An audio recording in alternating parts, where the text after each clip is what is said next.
Hey everyone, let's do an audio check real quick here. See what, okay, audio is sounding good. Everything's sounding good. So, the President and Secretary of War, Pete Hegseth, are supposed to be having some big meeting at Quantico.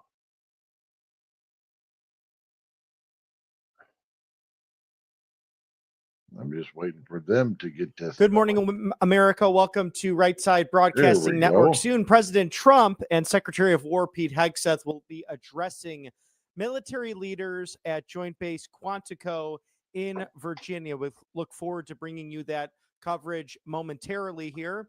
As President Trump poking fun at what is looming today, a shutdown brought on by Democrat leadership and the House Minority Leader and that Palestinian senator from New York City. Cut one, Mr. Producer, showing these individuals oddly leaving the White House. And for some reason, the House Minority Leader wanted to make it into an entire show and put on his fiesta. Look, guys, there's no way to sugarcoat it. Nobody likes Democrats. Yeah. We have no voters left because of all of our woke trans bullshit. Not even black people want to vote for us anymore. Even Latinos hate us. So we need new voters. And if we give all these illegal aliens free health care, we might be able to get them on our side so they can vote for us. They can't even speak English, so they won't realize we're just a bunch of woke pieces of shit, you know, at least for a while until they learn English and they realize they hate us too. Okay, now that's in jest, but President Trump knows how to communicate through comedy. And the Vice President, the House Speaker, and Senate Majority Leader John Thune, all outside of the White House as well yesterday, and speaking to the fact that you have to be able to negotiate in good faith, that they want the government to remain open, that vital workers and people in public service will be getting their jobs or having to do their jobs without that pay, especially our ICE officers who are in the field as they're being lied about from people like Governor J.B. Pritzker and Chicago Mayor They're Brandon all Johnson, lying who about are on ICE. their own press tour of absolute insanity. But it looks as if by the end of business today, but like we all the Democrats said, will attempt to push this into the Biden administration brought all these people What's in interesting is so to get their many vote, of these different senators who have been to in register Washington, them to D.C. vote, for so they vote far for too long. the Speaking of Democrat term Party, limits and the need because for that in the Congress, Democrats are they failing. seem to have a different tune when Barack Hussein Obama was president of the United States. We have a compilation that we'll play for you later in the show today regarding just that. But President Trump sticking to business, sticking to the idea of peace through strength. Before addressing the military today, in case you missed it, he was able to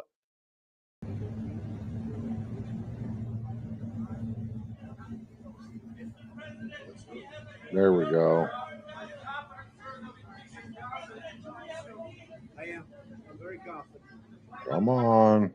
So as the Democrats stage jokes and have fun with all this and play at the expense of the American people because they're putting illegal aliens over American citizens on a daily basis, you have an administration and a Republican MAGA movement committed in the legislative and executive branches to delivering for you, whether it be the furniture tariff President Trump is putting across the board and sharing on true. Well, this is really starting to suck.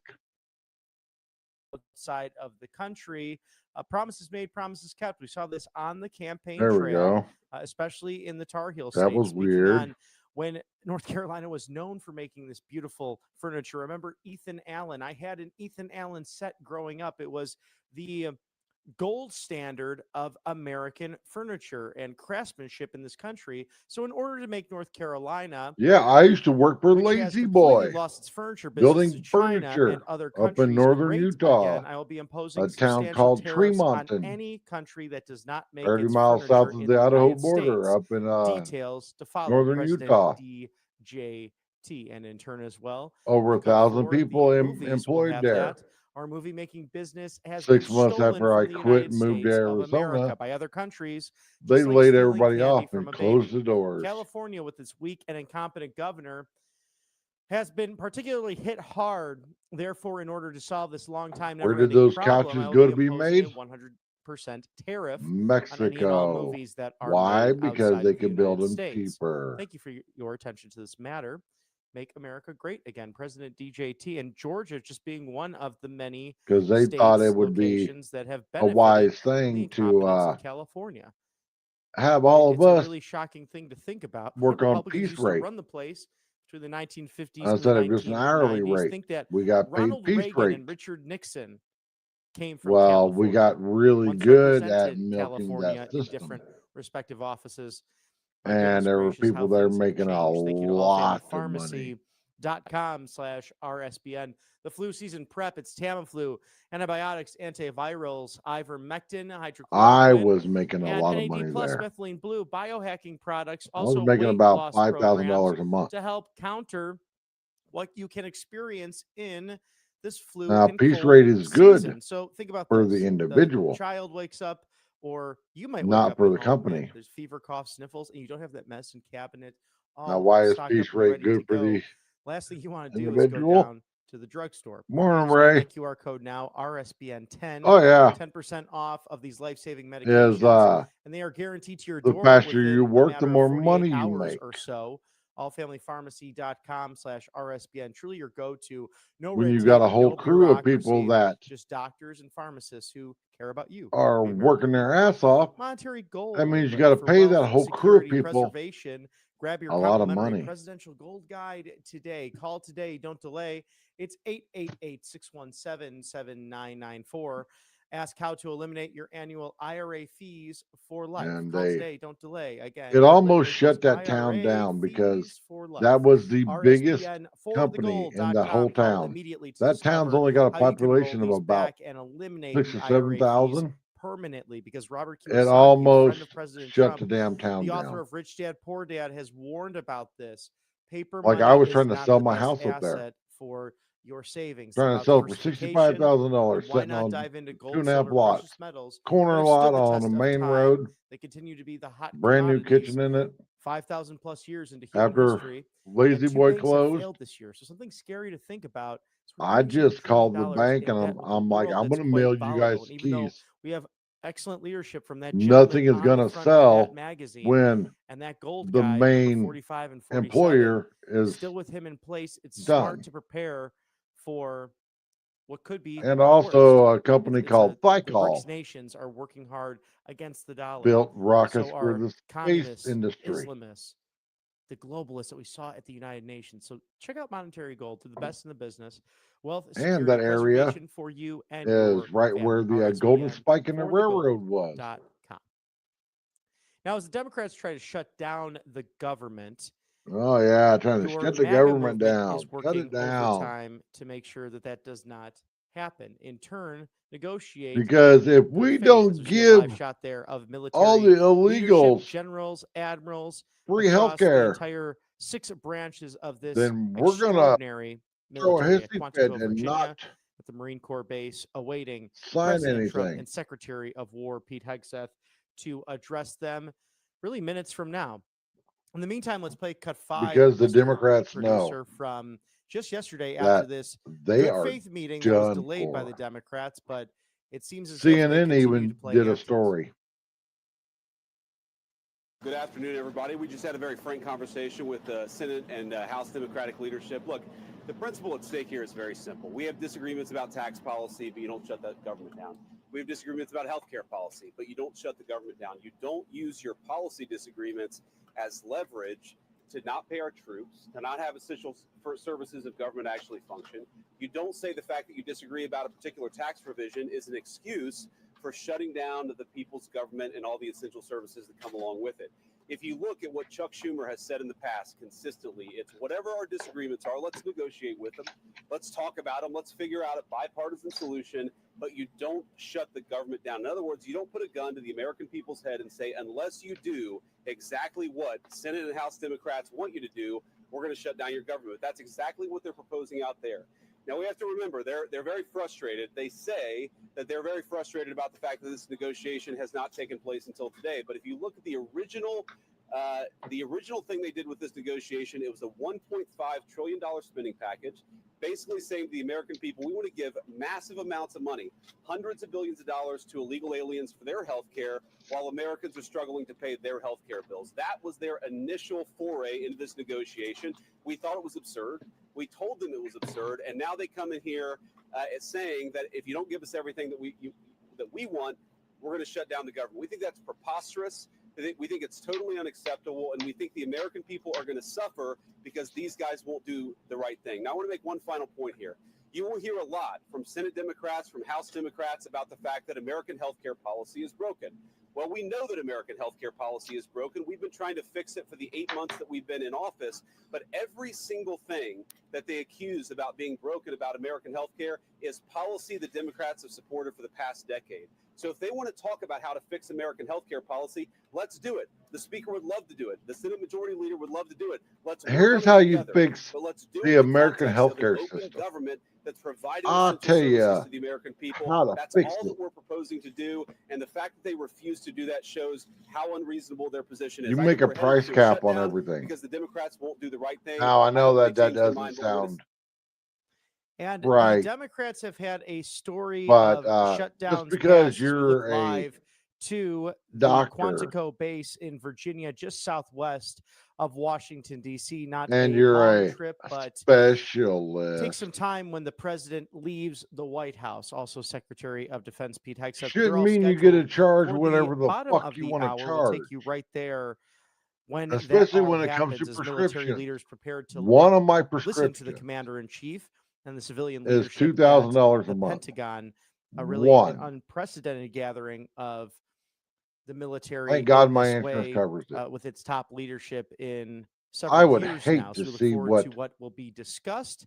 my And insurance cut number has to pay 10, out Mr. Producer, good to remind the on a audience yearly that basis. it's interesting how these Democrats from about a decade ago seem to have the very same exact opinion that the vice president have. They keep the government open while you talk about Yeah, these things. It's interesting how things change but when you these try to create leverage or a doctors that are narrative like, well, against the just will because of I the went to American medical people, and to school try and to all this hide, stuff, they're wanting to put $1.5 I trillion need to make, of you healthcare know, into the illegal aliens all at the this moment. We'll hold money, off on and if you want to that, come see and me, let's go there live to the Quantico base. oh, Generals, admirals, senior leaders, good morning.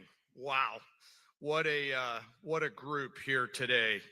I will tell you that our enemies are terrified right now that we are all in the same room, and that is a true statement. Welcome everyone to Marine Corps Base Quantico and the first ever Key Leaders All Call. To the Commandant and all of the Marines that have made this event possible, thank you. This was no small feat to put this event together in short order, and I'm glad there's pull-up bars just outside. The SEALs in the corner out there are very happy about that. I regret to inform you there will not be a PT test after this event because I know you all would crush it. Last night, I had the privilege of joining the Secretary and the Joint Chiefs in honoring 50 Gold Star families at the White House as the President, the First Lady, and our nation honored their loved ones' service and sacrifices. Teammates, it was a quiet and deeply meaningful event that reminded all of us that were lucky enough to be there of the serious and unforgiving nature of the business that we are in, fighting and winning our nation's wars. Leaders, we are living in dynamic and potentially dangerous times. Global risk is on the rise. Our adversaries are no longer aligning, they are aligned. And we must align with equal resolve and unity. Even as we strive for and seek peace, we must be prepared for war. Now, more than ever, it is vital that we hear from our civilian leaders, understand where they're taking the department and the joint force, And today we have the unprecedented opportunity and honor to hear directly from the Secretary of War and our Commander-in-Chief. Together, you and I and our civilian leaders have the honor of leading the finest military in the world. And we must seize every opportunity every day to prepare our joint force for the future. I am deeply humbled to serve with each and every one of you. And now it is my distinct honor to introduce our nation's Secretary of War, the Honorable Pete Hegseth.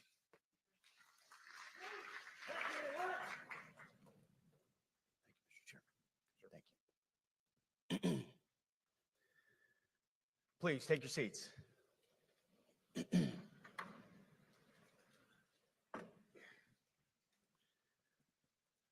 Well, Mr. Chairman, the Joint Chiefs, generals, admirals, commanders, officers, senior enlisted, NCOs, enlisted, and every member of our American military, good morning. Good morning and welcome to the War Department, because the era of the Department of Defense is over. You see, the motto of my first platoon was, "Those who long for peace must prepare for war." This is, of course, not a new idea. This crowd knows that.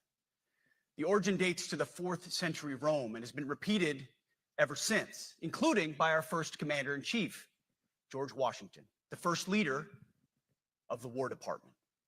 It captures a simple yet profound truth. To ensure peace, we must prepare for war. From this moment forward, the only mission of the newly restored Department of War is this: warfighting, preparing for war and preparing to win, unrelenting and uncompromising in that pursuit. Not because we want war, no one here wants war, but it's because we love peace. We love peace for our fellow citizens. They deserve peace, and they rightfully expect us to deliver it. Our number one job, of course, is to be strong so that we can prevent war in the first place. The president talks about it all the time. It's called peace through strength. And as history teaches us, the only people who actually deserve peace are those who are willing to wage war to defend it. That's why pacifism is so naive and dangerous.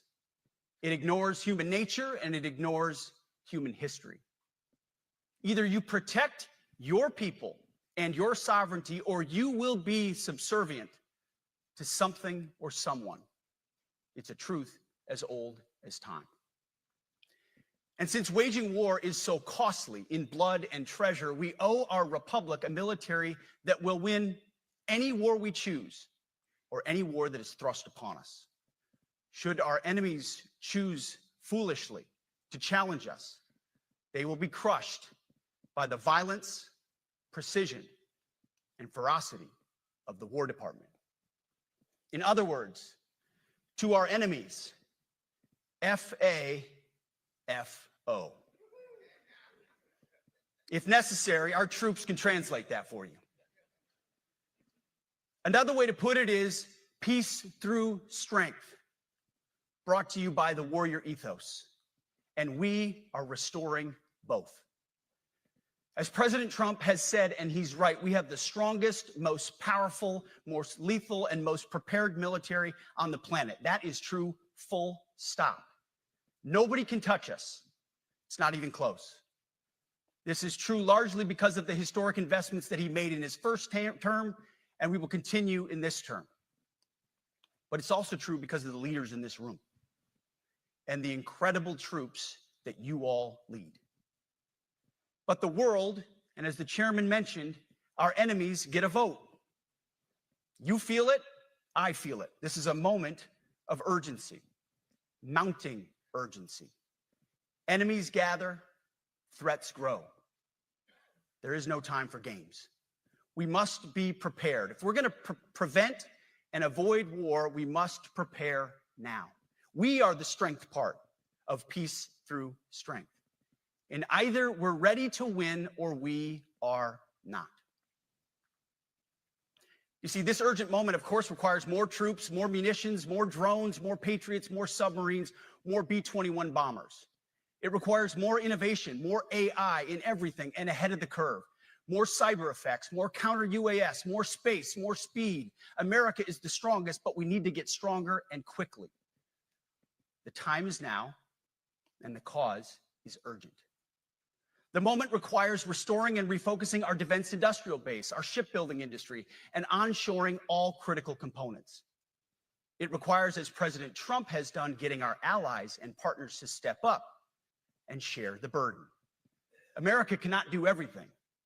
The free world requires allies with real hard power, real military leadership, and real military capabilities. The War Department is tackling and prioritizing all of these things. And I'll be giving a speech next month that'll showcase the speed, innovation, and generational acquisition reforms we are undertaking urgently. Likewise, the nature of the threats we face in our hemisphere and in deterring China is another speech for another day, coming soon. This speech today, as I drink my coffee, this speech today is about people, and it's about culture. The topic today is about the nature of ourselves. Because no plan, no program, no reform, no formation will ultimately succeed unless we have the right people and the right culture at the War Department. If I've learned one core lesson in my 8 months in this job, it's that personnel is policy. Personnel is policy. The best way to take care of troops is to give them good leaders committed to the warfighting culture of the department.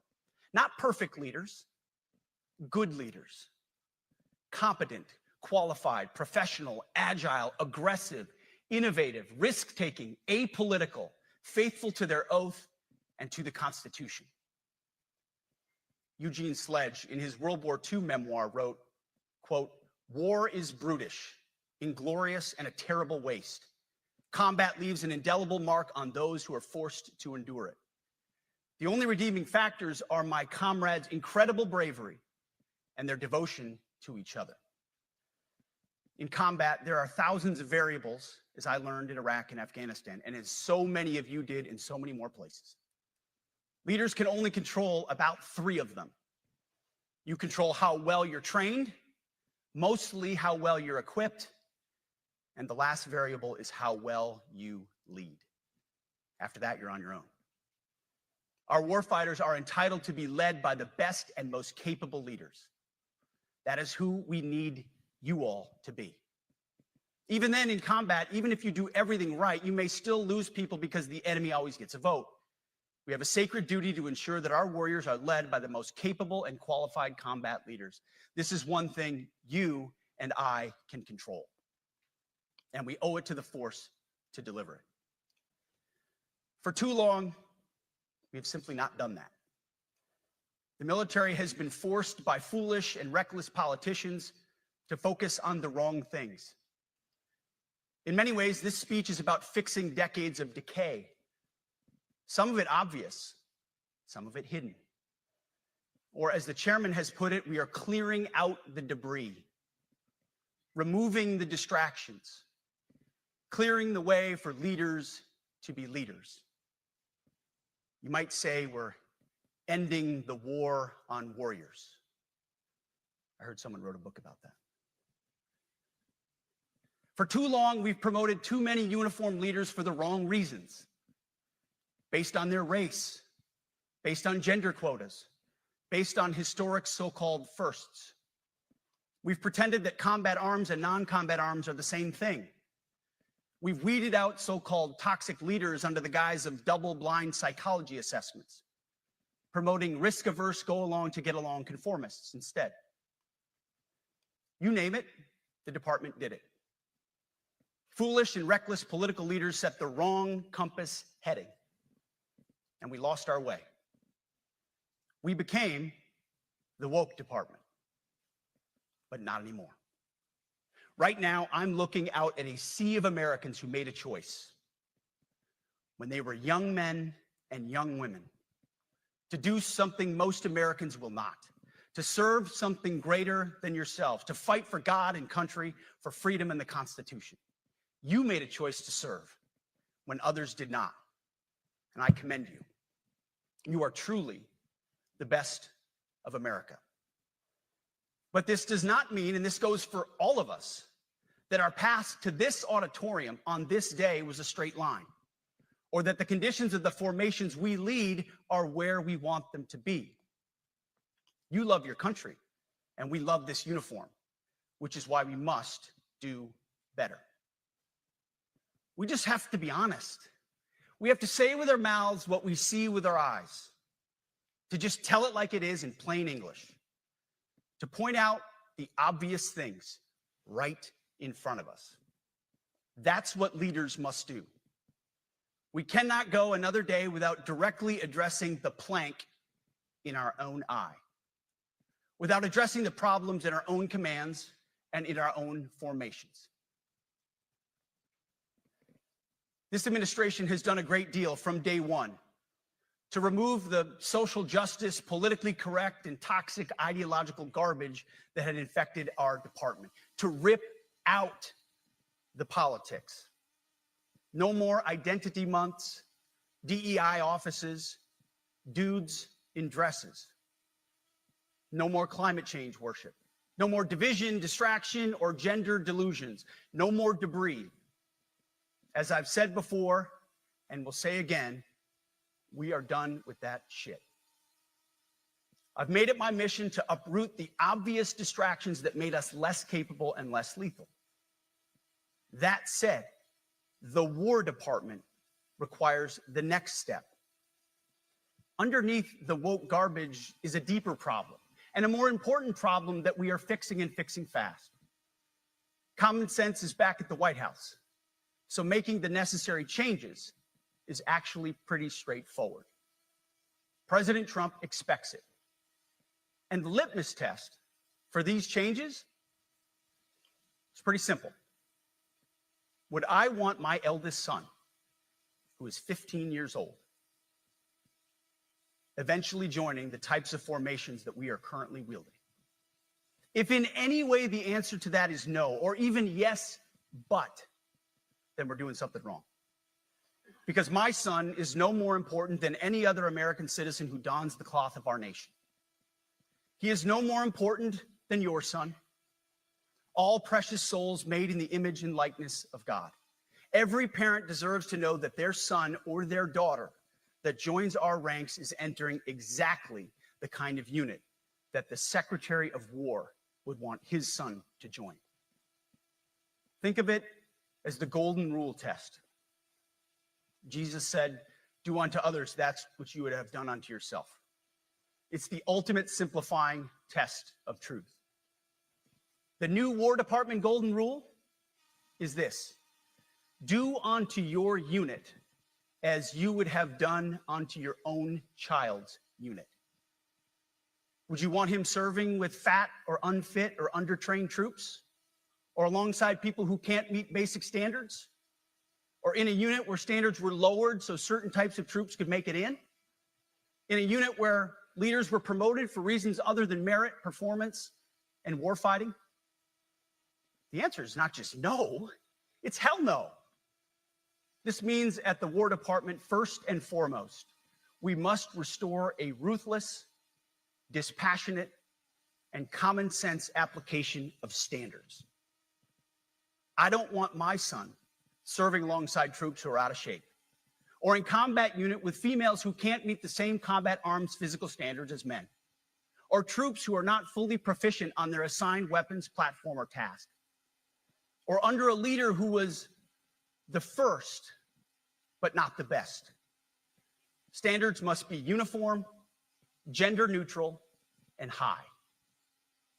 If not, they're not standards. They're just suggestions. Suggestions that get our sons and daughters killed.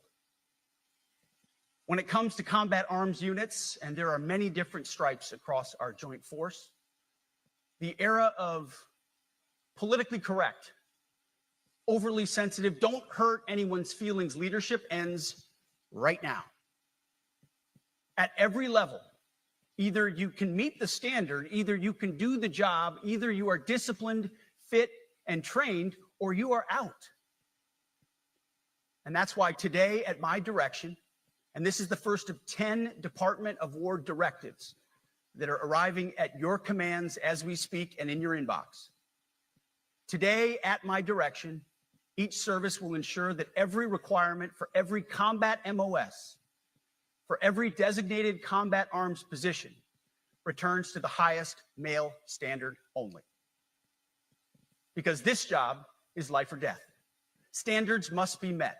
And not just met, at every level, we should seek to exceed the standard, to push the envelope, to compete. It's common sense and core to who we are and what we do. It should be in our DNA. Today, at my direction, we are also adding a combat field test for combat arms units that must be executable in any environment at any time and with combat equipment. These tests, they'll look familiar. They'll resemble the Army Expert Physical Fitness Assessment or the Marine Corps Combat Fitness Test. I'm also directing that warfighters in combat jobs execute their service fitness test at a gender-neutral, age-normed male standard scored above 70%. It all starts with physical fitness and appearance. If the Secretary of War can do regular, hard PT, so can every member of our joint force. Frankly, it's tiring to look out at combat formations, or really any formation, and see fat troops. Likewise, it's completely unacceptable to see fat generals and admirals in the halls of the Pentagon and leading commands around the country and the world. It's a bad look. It is bad, and it's not who we are. So whether you're an airborne ranger or a chairborne ranger, a brand new private or a 4-star general, you need to meet the height and weight standards and pass your PT test. And as the chairman said, yes, there is no PT test. But today, at my direction, every member of the joint force at every rank is required to take a PT test twice a year, as well as meet height and weight requirements twice a year, every year of service. Also today, at my direction, every warrior across our joint force is required to do PT every duty day. Should be common sense. I mean, most units do that already, but we're codifying it. And we're not talking like hot yoga and stretching. Real hard PT, either as a unit or as an individual. At every level, from the Joint Chiefs to everyone in this room to the youngest private, leaders set the standard. And so many of you do this already. Active, Guard, and Reserve. This also means grooming standards. No more beards, long hair, superficial individual expression. We're going to cut our hair, shave our beards, and adhere to standards. Because it's like the broken windows theory of policing. It's like when you let the small stuff go, the big stuff eventually goes. So you have to address the small stuff. This is on duty, in the field, and in the rear. If you want a beard, you can join Special Forces. If not, then shave. We don't have a military full of Nordic pagans. But unfortunately, we have had leaders who either refuse to call BS and enforce standards, or leaders who felt like they were not allowed to enforce standards. Both are unacceptable. And that's why today, at my direction, the era of unprofessional appearance is over. No more beardos. The era of rampant and ridiculous shaving profiles is done. Simply put, if you do not meet the male-level physical standards for combat positions, cannot pass a PT test, or don't want to shave and look professional, it's time for a new position or a new profession. I sincerely appreciate the proactive efforts the secretaries have already taken in some of those areas, service secretaries. And these directives are intended to simply accelerate those efforts. On the topic of standards, allow me a few words to talk about toxic leaders. Upholding and demanding high standards is not toxic. Enforcing high standards, not toxic leadership.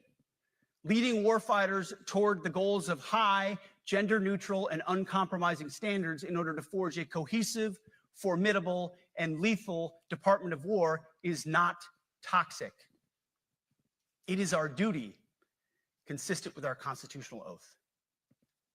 Real toxic leadership is endangering subordinates with low standards. Real toxic leadership is promoting people based on immutable characteristics or quotas instead of based on merit. Real toxic leadership is promoting destructive ideologies that are an anathema to the Constitution and the laws of nature and nature's God, as Thomas Jefferson wrote in the Declaration of Independence.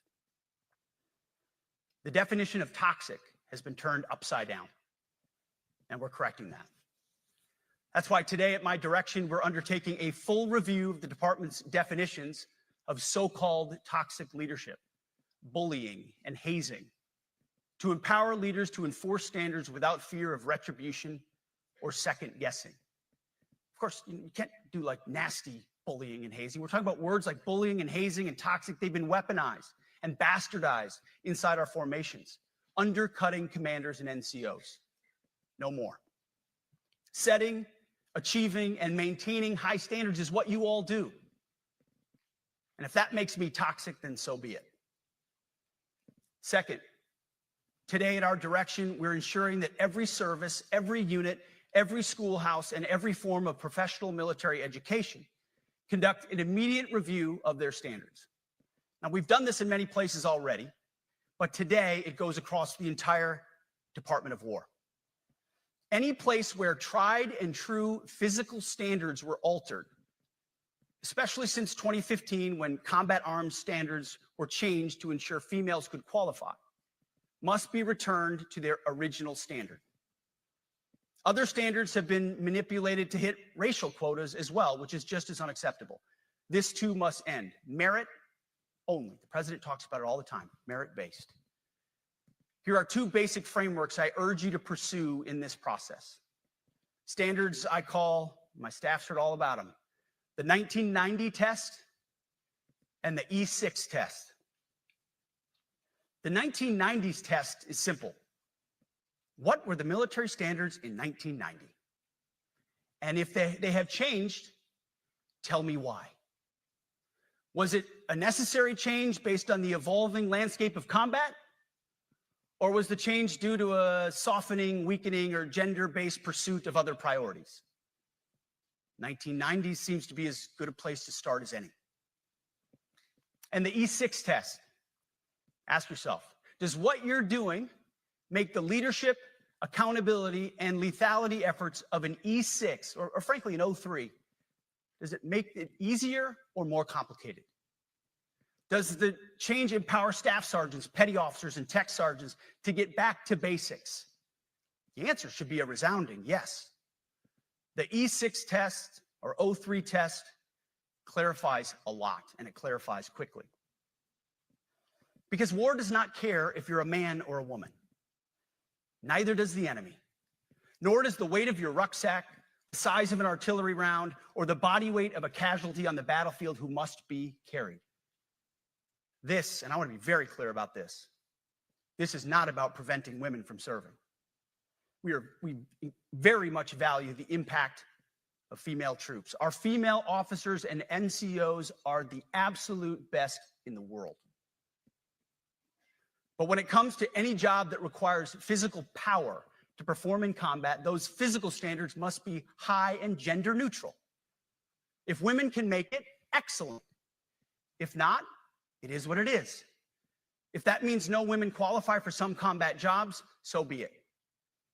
That is not the intent, but it could be the result, so be it. It will also mean that weak men won't qualify because we're not playing games. This is combat. This is life or death. As we all know, this is you versus an enemy hell-bent on killing you. To be an effective, lethal fighting force, you must trust that the warrior alongside you in battle is capable, truly physically capable of doing what is necessary under fire. You know this is the only standard you would want for your kids and for your grandkids. Apply the War Department Golden Rule, the 1990 test, and the E6 test, and it's really hard to go wrong. Third, We are attacking and ending the walking on eggshells and zero defect command culture. A risk-averse culture means officers execute not to lose instead of to win. A risk-averse culture means NCOs are not empowered to enforce standards. Commanders and NCOs don't take necessary risks or make tough adjustments for fear of rocking the boat or making mistakes. A blemish-free record is what peacetime leaders covet the most, which is the worst of all incentives. We, as senior leaders, need to end the poisonous culture of risk aversion and empower our NCOs at all levels to enforce standards. Truth be told, for the most part, we don't need new standards. We just need to reestablish a culture where enforcing standards is possible. And that's why today, at my direction, I'm issuing new policies that will overhaul the IG, EO, and MEO processes. I call it the No More Walking on Eggshells policy. We are liberating commanders and NCOs. We are liberating you. We are overhauling an inspector general process, the IG, that has been weaponized, putting complainers, ideologues, and poor performers in the driver's seat. We're doing the same with the equal opportunity and military equal opportunity policies, the EO and MEO at our department.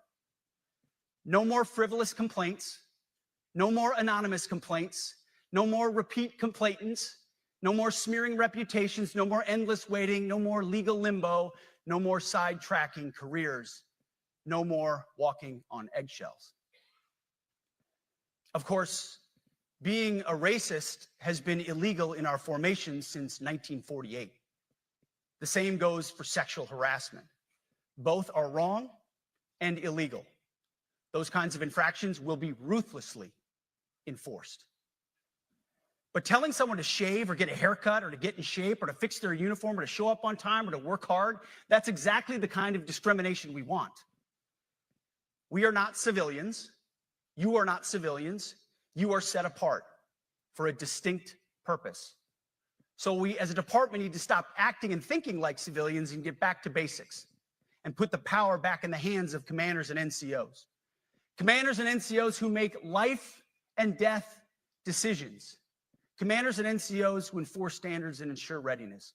Commanders and NCOs who in this War Department have to look in the mirror and they have to pass the golden rule test.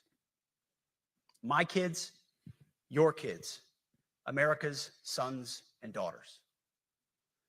So I urge you all here today and those watching, take this guidance and run with it. The core of this speech is the 10 directives we're announcing today. They were written for you, for Army leadership, for Navy leadership, for Marine Corps leadership, for Air Force leadership, Space Force leadership. These directives are designed to take the monkey off your back and put you, the leadership, back in the driver's seat. Move out with urgency because we have your back. I have your back. And the Commander-in-Chief has your back. And when we give you this guidance, we know mistakes will be made. It's the nature of leadership. But you should not pay for earnest mistakes for your entire career.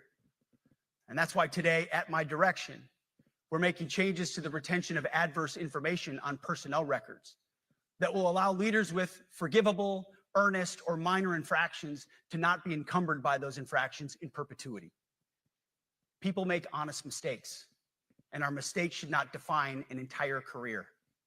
Otherwise, we only try not to make mistakes, and that's not the business we're in. We need risk takers and aggressive leaders and a culture that supports you. Fourth, at the War Department, promotions across the Joint Force will be based on one thing: merit. Colorblind, gender-neutral, merit-based. The entire promotion process, including evaluations of warfighting capabilities, is being thoroughly re-examined. We've already done a lot in this area, but more changes are coming soon. We'll promote top-performing officers and NCOs faster and get rid of poor performers more quickly. Evaluations, education, and field exercises will become real evaluations, not box checks for every one of us at every level. These same reforms happened before World War II as well. General George Marshall and Secretary of War Henry Stimson did the same thing. And we won a world war because of it. As it happens, when he started the job, Chairman Kane gave me a frame and a photo to hang in my office. A matching frame and photo hangs in his. It's a photo of Marshall and Stimson preparing for World War II. Those two leaders famously kept the door open between their offices for the entirety of the war. They worked together, civilian and uniform, every single day. Chairman Kane and I do the same. There is no daylight between us. Our doors are always open. Our job together is to ensure our military is led by the very best, ready to answer the nation's call. Fifth, as you have seen, and the media has obsessed over, I have fired a number of senior officers since taking over. The previous chairman, other members of the Joint Chiefs, combatant commanders, and other commanders. The rationale for me has been straightforward. It's nearly impossible to change a culture with the same people who helped create or even benefited from that culture, even if that culture was created by a previous president and previous secretary. My approach has been simple. When in doubt, assess the situation, follow your gut, and if it's the best for the military, make a change. We all serve at the pleasure of the president every single day. But in many ways, it's not their fault. It's not your fault. As foolish and reckless as the woke department was, those officers were following elected political leadership. An entire generation of generals and admirals were told that they must parrot the insane fallacy that, quote, our diversity is our strength. Of course, we know our unity is our strength. They had to put out dizzying DEI and LGBTQI+ statements. They were told females and males are the same thing, or that males who think they're females is totally normal. They were told that we need a green fleet and electric tanks. They were told to kick out Americans who refuse an emergency vaccine. They followed civilian policies set by foolish and reckless political leaders. Our job, my job, has been to determine which leaders simply did what they must to answer the prerogatives of civilian leadership, and which leaders are truly invested in the woke department and therefore incapable of embracing the War Department and executing new lawful orders. That's it. It's that simple. So for the past 8 months, we've gotten a good look under the hood of our officer corps. We've done our best to thoroughly assess the human terrain. We've had to make trade-offs and some difficult decisions. It's more of an art than a science. We have been and will continue to be judicious, but also expeditious. The new compass heading is clear. Out with the Shirellis, the McKenzies, and the Millies, and in with the Stockdales, the Schwarzkopfs, and the Pattons. More leadership changes will be made, of that I'm certain. Not because we want to, but because we must. Once again, this is life and death. The sooner we have the right people, the sooner we can advance the right policies. Personnel is policy. But I look out at this group and I see great Americans. Leaders who have given decades to our great republic at great sacrifice to yourselves and to your families. But if the words I'm speaking today are making your heart sink, then you should do the honorable thing and resign. We would thank you for your service. But I suspect, I know, the overwhelming majority of you feel the opposite. These words make your hearts full. You love the War Department because you love what you do, the profession of arms. You are hereby liberated to be an apolitical, hard-charging, no-nonsense, constitutional leader that you joined the military to be. We need you locked in on the M, not the D, the E, or the I, not the DEI or the DIE of dime. By that, I mean the M, military, of the instruments of national power. We have entire departments across the government dedicated to diplomatic, informational, and economic lines of effort. We do the M. Nobody else does. And our GOFOs need to master it in every domain and every scenario. No more distractions, no more political ideologies, no more debris. Now, of course, we're going to disagree at times. We would not be Americans if we didn't. Being a leader in a large organization like ours means having frank conversations and differences of opinion. You will win some arguments and you will lose some arguments. But when civilian leaders issue lawful orders, we execute. We are professionals in the profession of arms. Our entire constitutional system is predicated upon this understanding.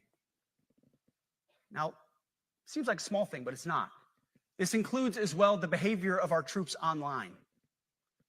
To that end, I want to thank and recognize the services for their new proactive social media policies. Use them. Anonymous, online, or keyboard complaining is not worthy of a warrior. It's cowardice masquerading as conscience. Anonymous, unit-level social media pages that trash commanders, demoralize troops, and undermine unit cohesion must not be tolerated. Again, O3s, E6s. Sixth, we must train and we must maintain.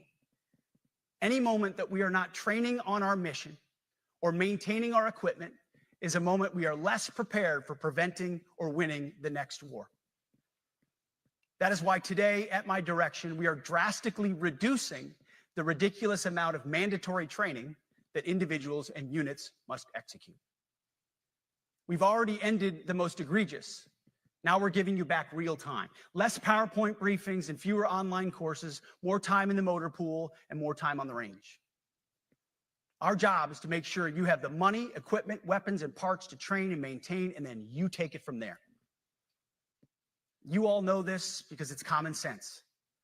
The tougher and the higher the standards in our units, the higher the retention rates in those units. Warriors want to be challenged. Troops want to be tested. When you don't train and you don't maintain, you demoralize. And that's when our best people decide to take their talents to the civilian world. The leaders who created the woke department have already driven out too many hard chargers. We reverse that trend right now. There is no world in which high-intensity war exists without pain, agony, and human tragedy. We are in a dangerous line of work. You are in a dangerous line of work. We may lose good people. But let no warrior cry out from the grave, if only I had been properly trained.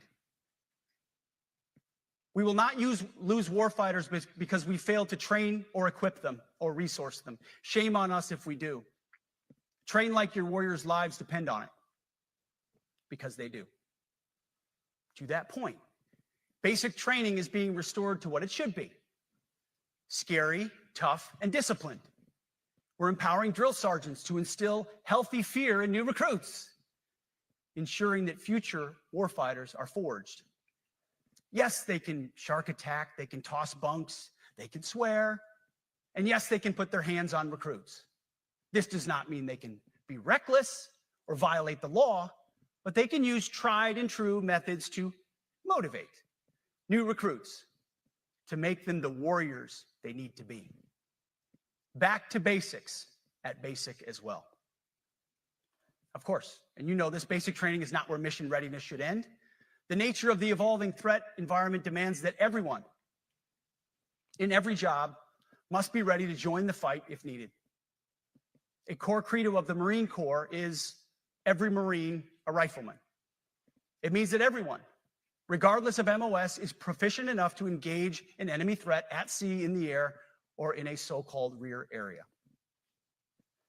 We need to ensure that every member of our uniformed military maintains baseline proficiency in basic combat skills, especially because the next war, like the last, will likely not have a rear area.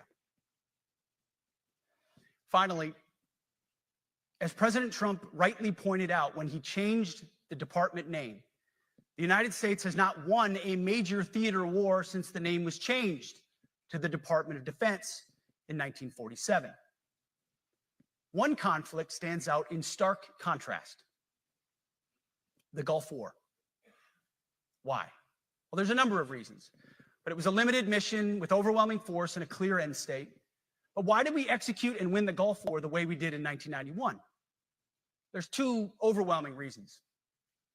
One was President Ronald Reagan's military buildup gave an overwhelming advantage. And two, military and Pentagon leadership had previous formative battlefield experiences. The men who led this department during the Gulf War were mostly combat veterans of the Vietnam War. They said never again to mission creep or nebulous end states. The same holds true today. Our civilian and military leadership is chock full of veterans from Iraq and Afghanistan who say never again to nation building and nebulous end states. This clear-eyed view, all the way in the White House, combined with President Trump's military buildup, postures us for future victories if, and we will, and when we embrace the War Department. And we must. We are preparing every day. We have to be prepared for war, not for defense. We're training warriors, not defenders. We fight wars to win, not to defend. Defense is something you do all the time. It's inherently reactionary and can lead to overuse, overreach, and mission creep. War is something you do sparingly, on our own terms, and with clear aims. We fight to win. We unleash overwhelming and punishing violence on the enemy. We also don't fight with stupid rules of engagement. We untie the hands of our warfighters to intimidate, demoralize, hunt, and kill the enemies of our country. No more politically correct and overbearing rules of engagement. Just common sense, maximum lethality, and authority for warfighters. That's all I ever wanted as a platoon leader. And it's all my E6 squad leaders ever wanted, back to that E6 rule. We let our leaders fight their formations, and then we have their back.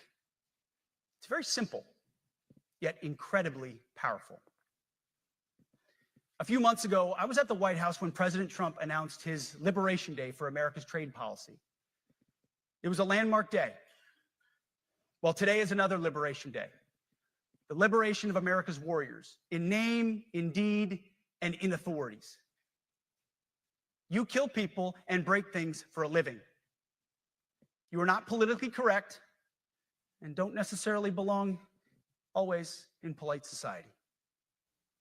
We are not an army of one. We are a joint force of millions of selfless Americans. We are warriors. We are purpose-built, not for fair weather, blue skies, or calm seas. We were built to load up in the back of helicopters, 5 tons, or Zodiacs in the dead of night, in fair weather or foul, to go to dangerous places, to find those who would do our nation harm, and deliver justice on behalf of the American people in close and brutal combat if necessary. You are different. We fight not because we hate what's in front of us. We fight because we love what's behind us. You see, the Ivy League faculty lounges will never understand us, and that's okay, because they could never do what you do. The media will mischaracterize us, and that's okay, because deep down they know the reason they can do what they do is you. In this profession, you feel comfortable inside the violence so that our citizens can live peacefully. Lethality is our calling card, and victory our only acceptable end state. In closing, a few weeks ago, at our monthly Pentagon Christian prayer service, I recited a commander's prayer. It's a simple yet meaningful prayer for wisdom for commanders and leaders. I encourage you to look it up if you've never seen it. But the prayer, it ends like this. And most of all, Lord, please keep my soldiers safe. Lead them, guide them, protect them, watch over them. And as you gave all of yourself for me, help me give all of myself for them. And amen. I have prayed this prayer many times since I've had the privilege of being your secretary. And I will continue to pray this prayer for each of you as you command and lead our nation's finest. Go forth and do good things, hard things. President Trump has your back, and so do I. And you'll hear from him shortly. Move out and draw fire, because we are the War Department. Godspeed. Room. Attention.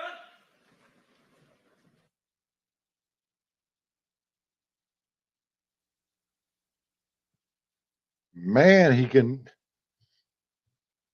he's a great speaker. I really like him. And hopefully one day he runs for president.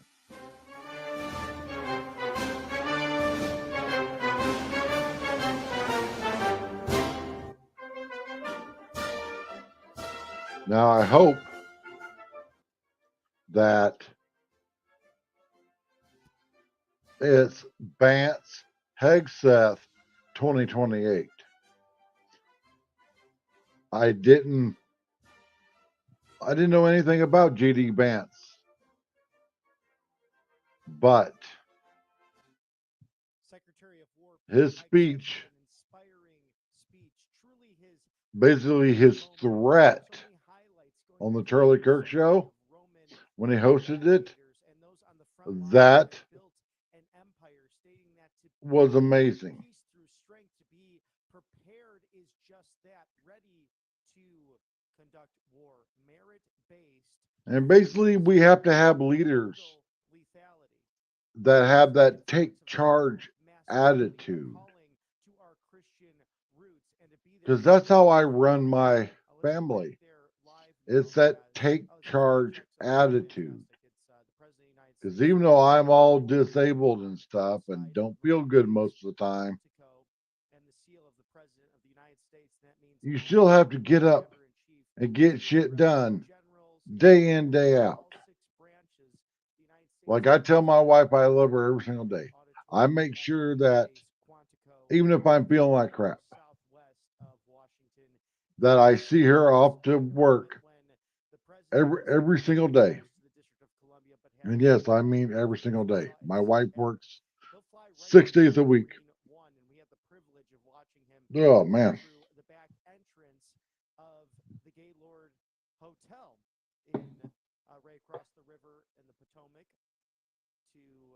But being able to speak like that, speak to your subordinates, not speak down to them. And so many bosses speak down to their employees. When I managed a bar called Filthy Bills here in Phoenix. Took it from a little dive bar that was on the verge of closing into the hottest bar in the whole Phoenix Valley. Well, Friday night and Saturday night were our two biggest nights. And I'd have one of the customers that I trusted, he was a military veteran.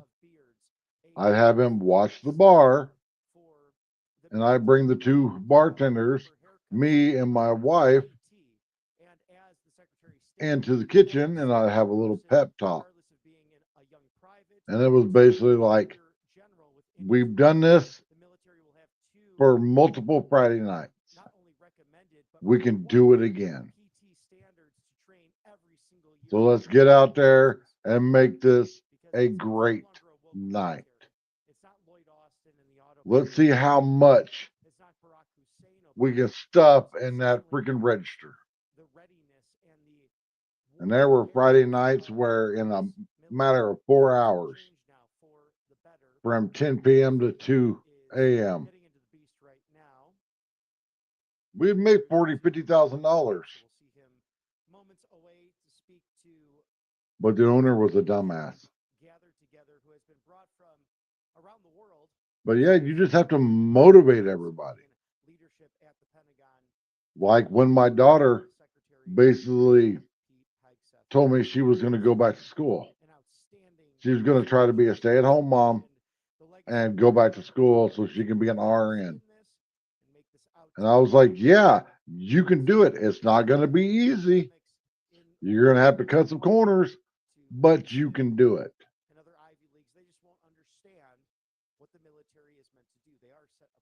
I mean, hell, just look at my YouTube channel here. We're at like 7,815 subscribers.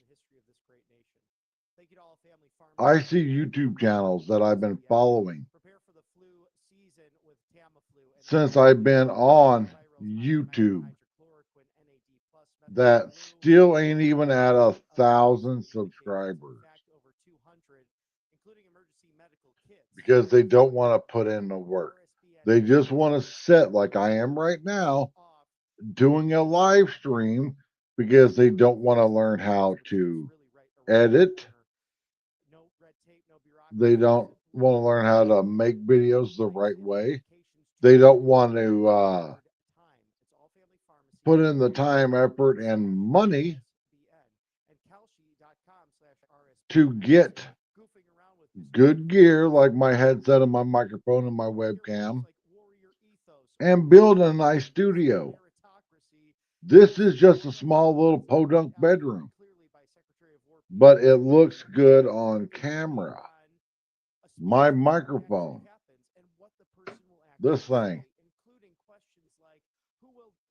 the microphone, the boom arm, and the 10-foot cable, about $60. This headset is about $90, but this headset rocks. The webcam you're watching, the good old Logitech C920 that you can find used on Facebook Marketplace for about $30.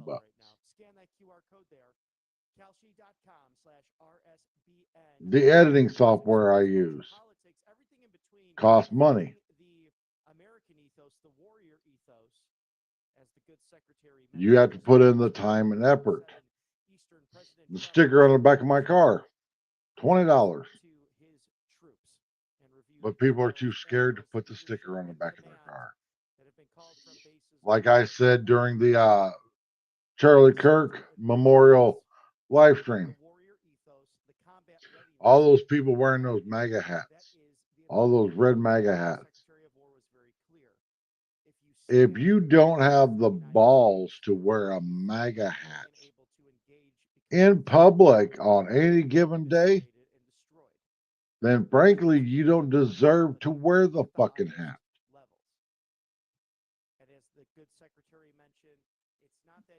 This is what my hat says. It says liberty, death, Second Amendment. My shirt says freedom on it. That's the stuff I wear all the time. My Crocs are American flag Crocs. My wife wears American flag Crocs.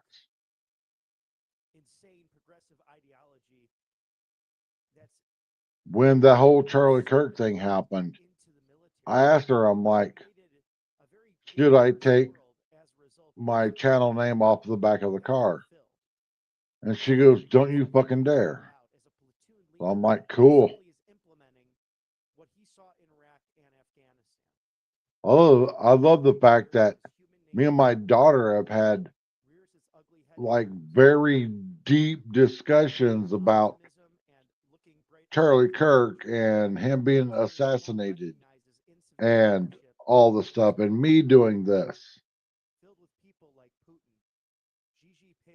I told her Sunday when I was over there, that when I'm dead and gone, this is going to be your baby. Hopefully it'll be monetized by then so you can take over and just make a couple videos a week. Keep the money coming in. And that's one of the reasons why we're moving, so I can focus on my cooking channel. It's kind of hard to focus on my travel channel, considering my wife and I only have one car.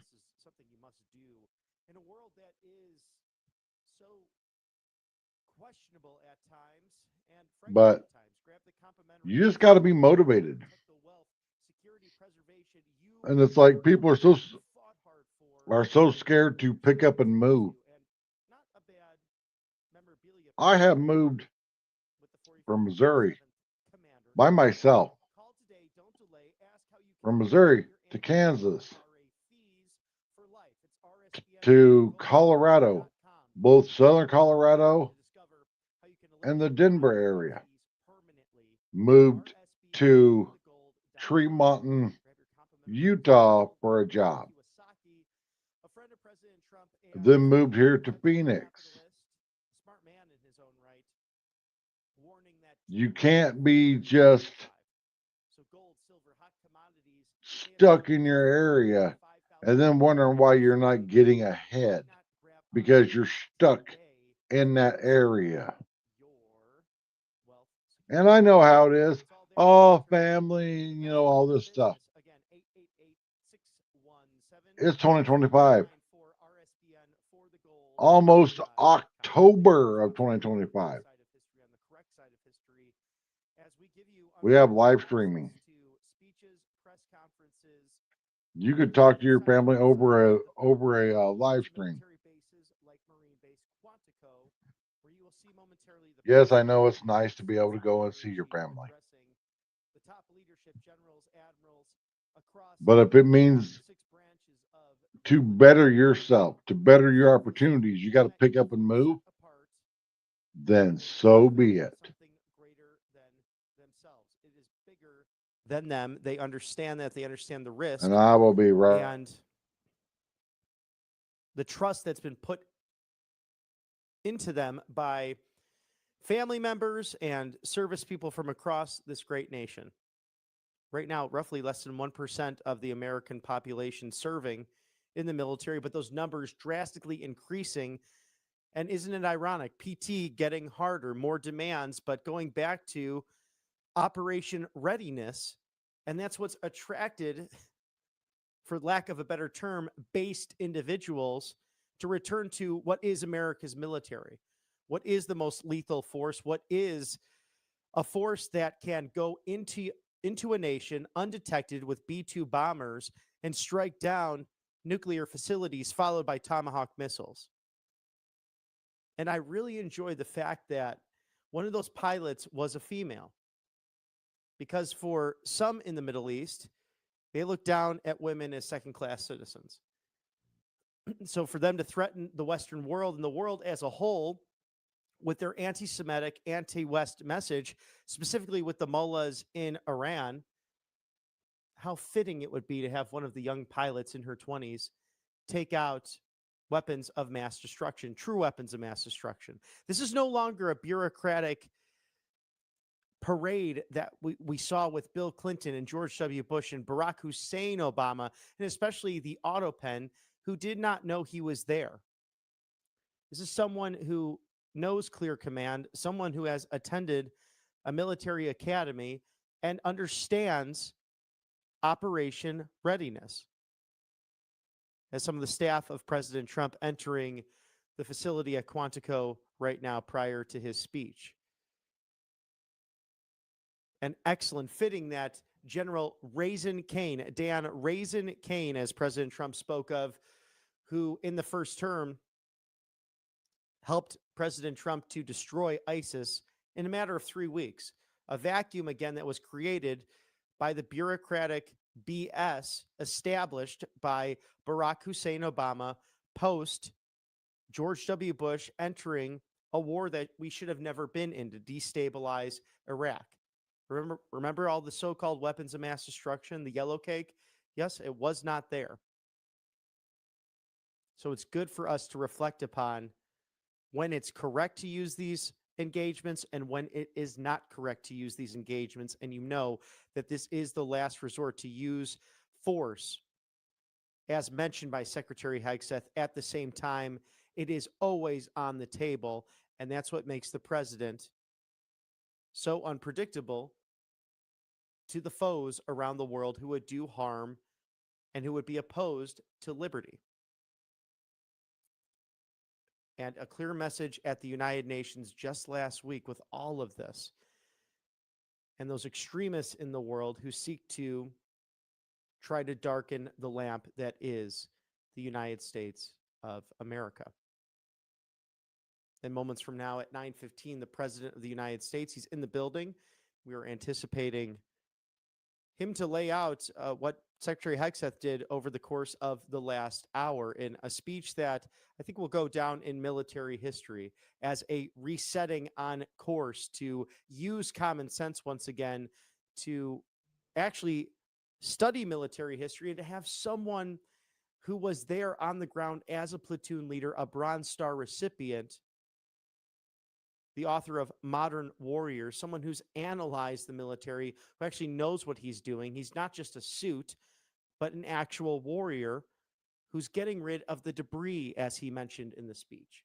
Something that the president's committed to, something that Chairman of the Joint Chiefs of Staff, Dan Raisin Kane, the great general, is focused on. Get rid of the woke DEI and the transgender BS. And as they put it in the military, FAFO, I'll let the military leadership define that, as I won't share that specifically on air, but you can look it up, the quick Google search. Like I said in my comment there about, There's nothing, you know, toxic masculinity. mainstream media is going to have a heyday with Maybe they'll what talk about that on the fall Secretary semester on Hegseth campus at certain said. universities and colleges. You know, because it's like, Something oh, my you know, friend, we the got to late do dear DEI. Charlie Kirk was so adamantly against. And So we I got to think have tells women in the there and weakening of the American people of man. color.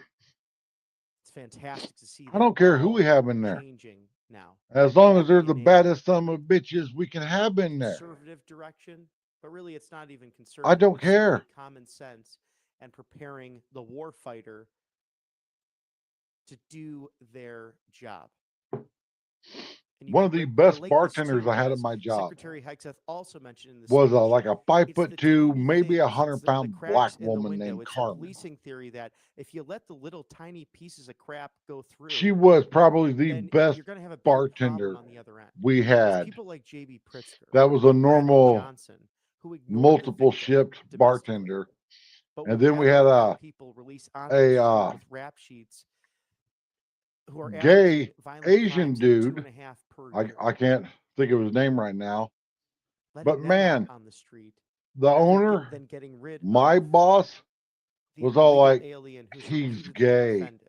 And So I'm whether like, it's yeah, but domestic watch or him foreign, work.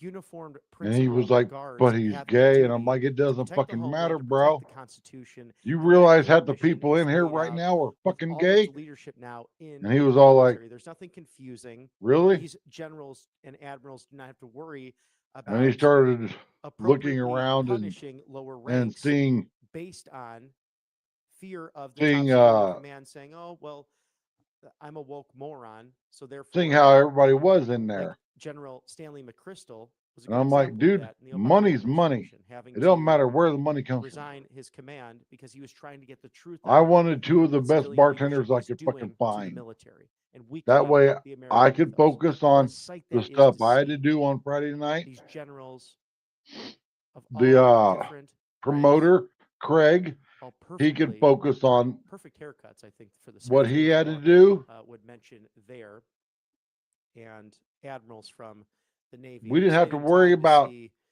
tending bar an American war or spirit that's what was unlike going any other, on. and that's how you ultimately have the utmost defense. It's to make your enemies I mean, there was believe that many they a might Friday night at just two, follow through at a quarter after on their two. word and defend the homeland as these I'd go gentlemen and back ladies are behind the prepared bar, to do.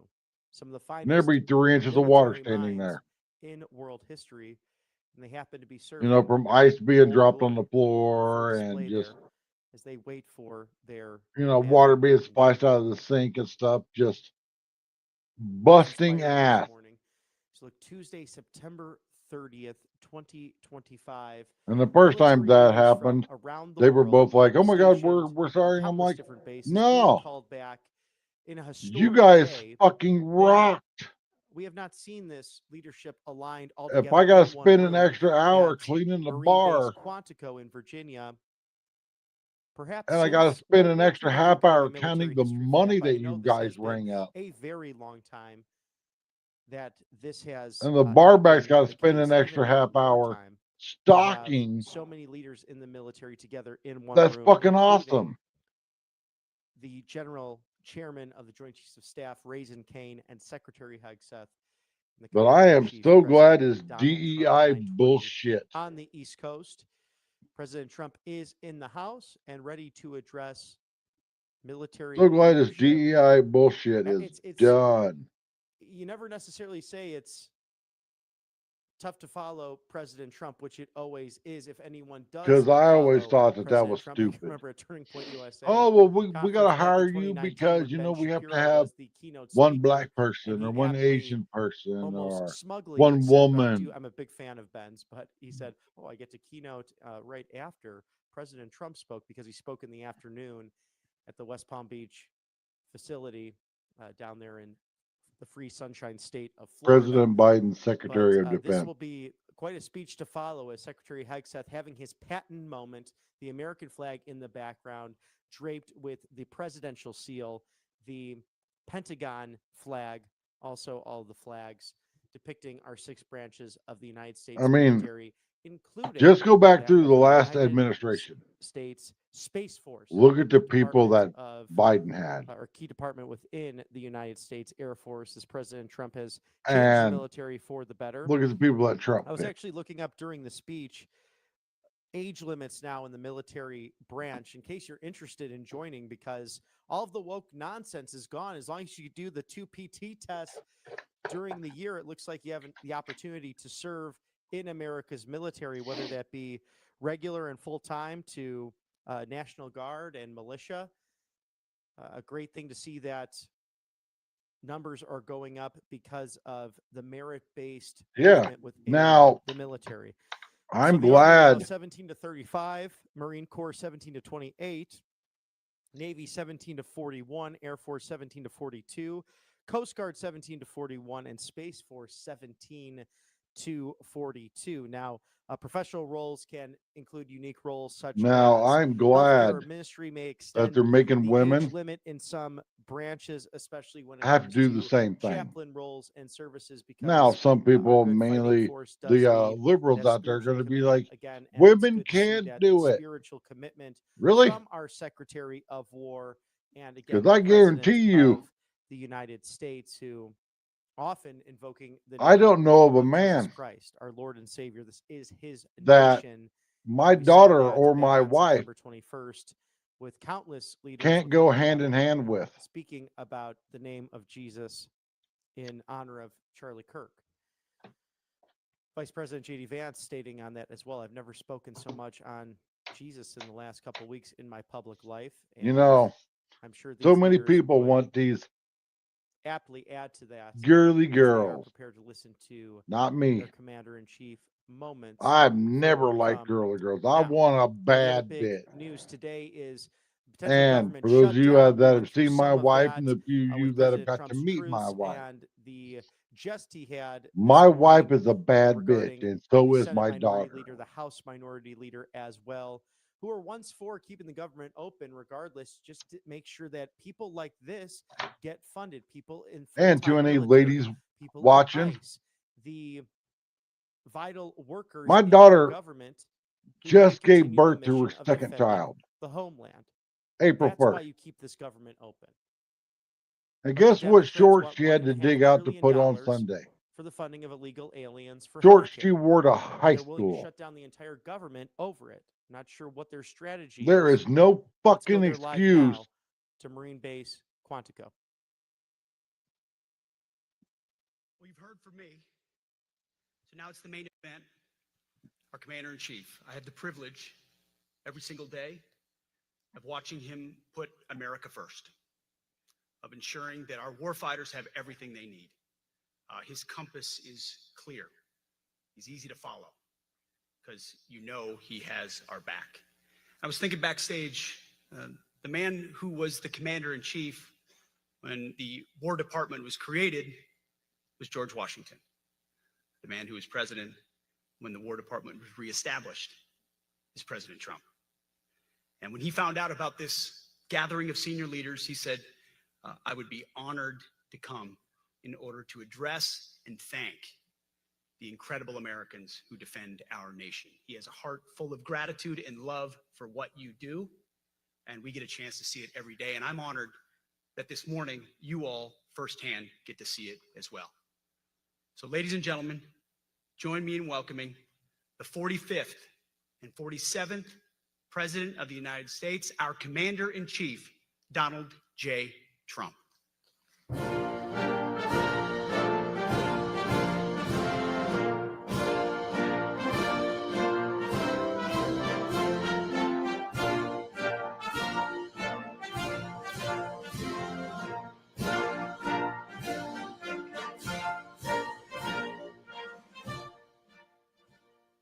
Thank you very much, Pete. Great job you're doing, too. Fantastic job. I've never walked into a room so silent before. This is very, oh, don't laugh. Don't laugh. You're not allowed to do that. You know what? Just have a good time. And if you want to applaud, you applaud. And if you want to do anything you want, you can do anything you want. And if you don't like what I'm saying, you can leave the room. Of course, there goes your rank. There goes your future. But you just feel nice and loose, okay? Because we're all on the same team. And I was told that, sir, you won't hear a murmur in the room. I said, we got to loosen these guys up a little bit. So you just have a good time. But I want to thank Secretary Hegseth and General Kane, General Raisin Kane for a reason, they call him that. When I heard his name, I said, you're the guy I'm looking for. The Joint Chiefs of Staff and so many others in this room who together represent the greatest and most elite fighting force in the history of the world, the United States military.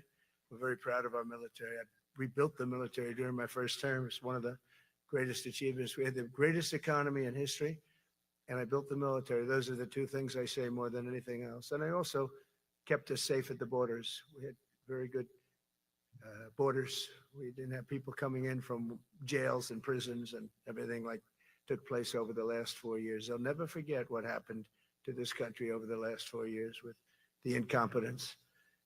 There could be no higher honor than to serve as your Commander-in-Chief. It is a great honor. I look at you, you're just incredible people. Central casting, I might add. To each and every one of you, I thank you for your unwavering devotion to the armed forces and to the country that we've all sworn a sacred oath to defend. We all have that oath, every one of us. I'm thrilled to be here this morning to address the senior leadership of what is once again known around the world as the Department of War. I know Pete spoke about it. He gave a great speech, I thought. Great speech. I don't want him to get so good. I hate that. You know? No, I hate it. I almost fired him. I said, you can't, I don't want to go on after that. No, he gave a great speech, but he talked about Department of War. We were sitting there. I said, didn't it used to be called the Department of War? And he goes, yes, sir. They changed it like in the early 50s. So we won the First World War. We won the Second World War. We won everything in between and everything before that. We only won. And then we went, in a way, woke. That was probably the first sign of wokeness. And we changed it to defense instead of war. And I said, what do you think? How do you think if we changed it back? Would that be a nice idea? And Pete loved it immediately. Some people thought about it. You know, they gave it a little thought. But in the end, we did it. And I have to be honest, it's so popular. I thought it would be met with fury on the left, but they're sort of giving up, I must be honest with you. They've had it. They've had it with Trump. They've been after me for so many years now. Here we are. Here we are. Come to the White House anytime you'd like. No, they've given up. Bad, a lot of bad people. But all over, that's been so popular. It's been very popular. I really thought that we were going to have to sort of fight it through. There's been no fight. There's been no fight. Like what I called the Gulf of America, the Gulf of America, because to me it was always the Gulf of America. I could never understand. We have 92% of the frontage. And for years, actually 350 years, they were there before us. It was called the Gulf of Mexico. I just had this idea. I'm looking at a map. I'm saying, we have most of the frontage. Why is it Gulf of Mexico? Why isn't it the Gulf of America? And I made the change and it went smoothly. I mean, we had a couple of fake news outlets that refused to make the change. And then one of them, AP, took us to court and we won. And the judge, who was a somewhat liberal judge, said, the name is the Gulf of America, because AP refused to call it the Gulf of America. They wrote, they're not a good outfit, by the way. They call it the Gulf of Mexico. I said, no, the Gulf of America is the name. And the judge actually said that, in fact, you can't even go into the room because what you're doing is not appropriate. The name is the Gulf of America. Google Maps changed the name. Everybody did, but AP wouldn't. And then we won in court. How about that? Isn't that so cool? The Secretary Hegseth beautifully described the name change reflects far more than the shift in branding. It's really a historic reassertion of our purpose and our identity and our pride. That's when we go with the word war. And you know, we want war because we want to have no wars, but you have to be there. And you know, sometimes you have to do it. I have settled so many wars since we're here almost 9 months, and I've settled 7. And yesterday we might have settled the biggest of them all, although I don't know. Pakistan, India was very big. Both nuclear powers, I settled that. But yesterday could be the settlement in the Middle East. That hasn't happened for 3,000 years. I said, how long have you been fighting? 3,000 years. So that's a long time. But we got it, I think, settled. We'll see. Hamas has to agree. And if they don't, it's going to be very tough on them. But it is what it is. But all of the Arab nations, Muslim nations have agreed. Israel has agreed. It's an amazing thing. It just came together. War is very strange. You know, you never know what's going to happen with war. The easiest one of them all is Putin. I said, number one, it's a war that would have never happened if I were president, if the election weren't rigged. If I were president, that war would have never happened. Not even a little chance. And it didn't happen for 4 years. But I knew Putin very well, and I thought that would be easy because I know him so well. Well, that one turned out to be the hardest of them all. We had some that were not settlable, and they all got settled. So if this works out that we did yesterday with the Middle East, then that's more than a war. That's lots of wars. That's all combined. That's a lot of wars. Many of you were over there in many different capacities in many different countries. That's a big part of the earth. But if that works out, it would be 8+. I could give myself 2 or 3 for that one. And then we just have the one to settle, and we have to settle it up with President Putin. And Zelensky, got to get them together and get it done. But the only way we can do that is through strength. I mean, if we were weak, they wouldn't even take my phone call, but we have extreme strength. We had the horror show in Afghanistan, which is really the reason I think that Putin went in. He saw that horror show by Biden and his team of incompetent people. And that showed, I think it gave him a path in. I wasn't there any longer. I watched that and it was so horrible. I think it was the most embarrassing day in the history of our country. And now we're back. And that's it. We're not going to have any of that crap happen, I can tell you. That was terrible, so terrible. Together we're reawakening the warrior spirit, and this is a spirit that won and built this nation. And from the cavalry that tamed the Great Plains to the ferocious, unyielding power of Patton Bradley and the great General Douglas MacArthur. These are all great men. In this effort, we're a team, and so my message to you is very simple. I am with you, I support you, and as president, I have your backs 100%. You'll never see me even waver a little bit. It's the way it is. And that includes our great police officers and firemen and all of these people that are doing so well. Together over the next few years, we're going to make our military stronger, tougher, faster, fiercer, and more powerful than it has ever been before. I rebuilt our nuclear, as you probably know, but we'll upgrade that also and just hope we never have to use it. We have to hope we never have to use it because the power of that is so incredible. I see things, I don't think they'd show it to you. I really wouldn't want them to show it to you. But when you see the result of what's left, you never want to use that. Never, never, ever. We were a little bit threatened by Russia recently, and I sent a submarine, nuclear submarine, the most lethal weapon ever made. Number one, you can't detect it. There's no way. We're 25 years ahead of Russia and China in submarines. Russia's actually second in submarines. China's third, but they're coming up. They're coming up. They're way lower in nuclear too, but in 5 years they'll be equal.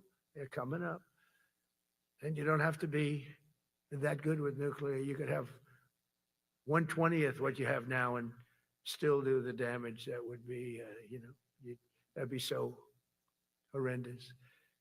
But I announced that, based on his mention of nuclear, and it was really a stupid person that works for him mentioned the word nuclear. I moved a submarine or two, I won't say about the two, over to the coast of Russia, just to be careful, because we can't let people throw around that word. I call it the N word. There are two N words, and you can't use either of them. You can't use either of them. And frankly, if it does get to use, we have more than anybody else. We have better, we have newer, but it's something we don't ever want to even have to think about. But when somebody mentions it, that submarine started immediately thereafter. And it's just lurking, but I'm sure we're not going to have to use it.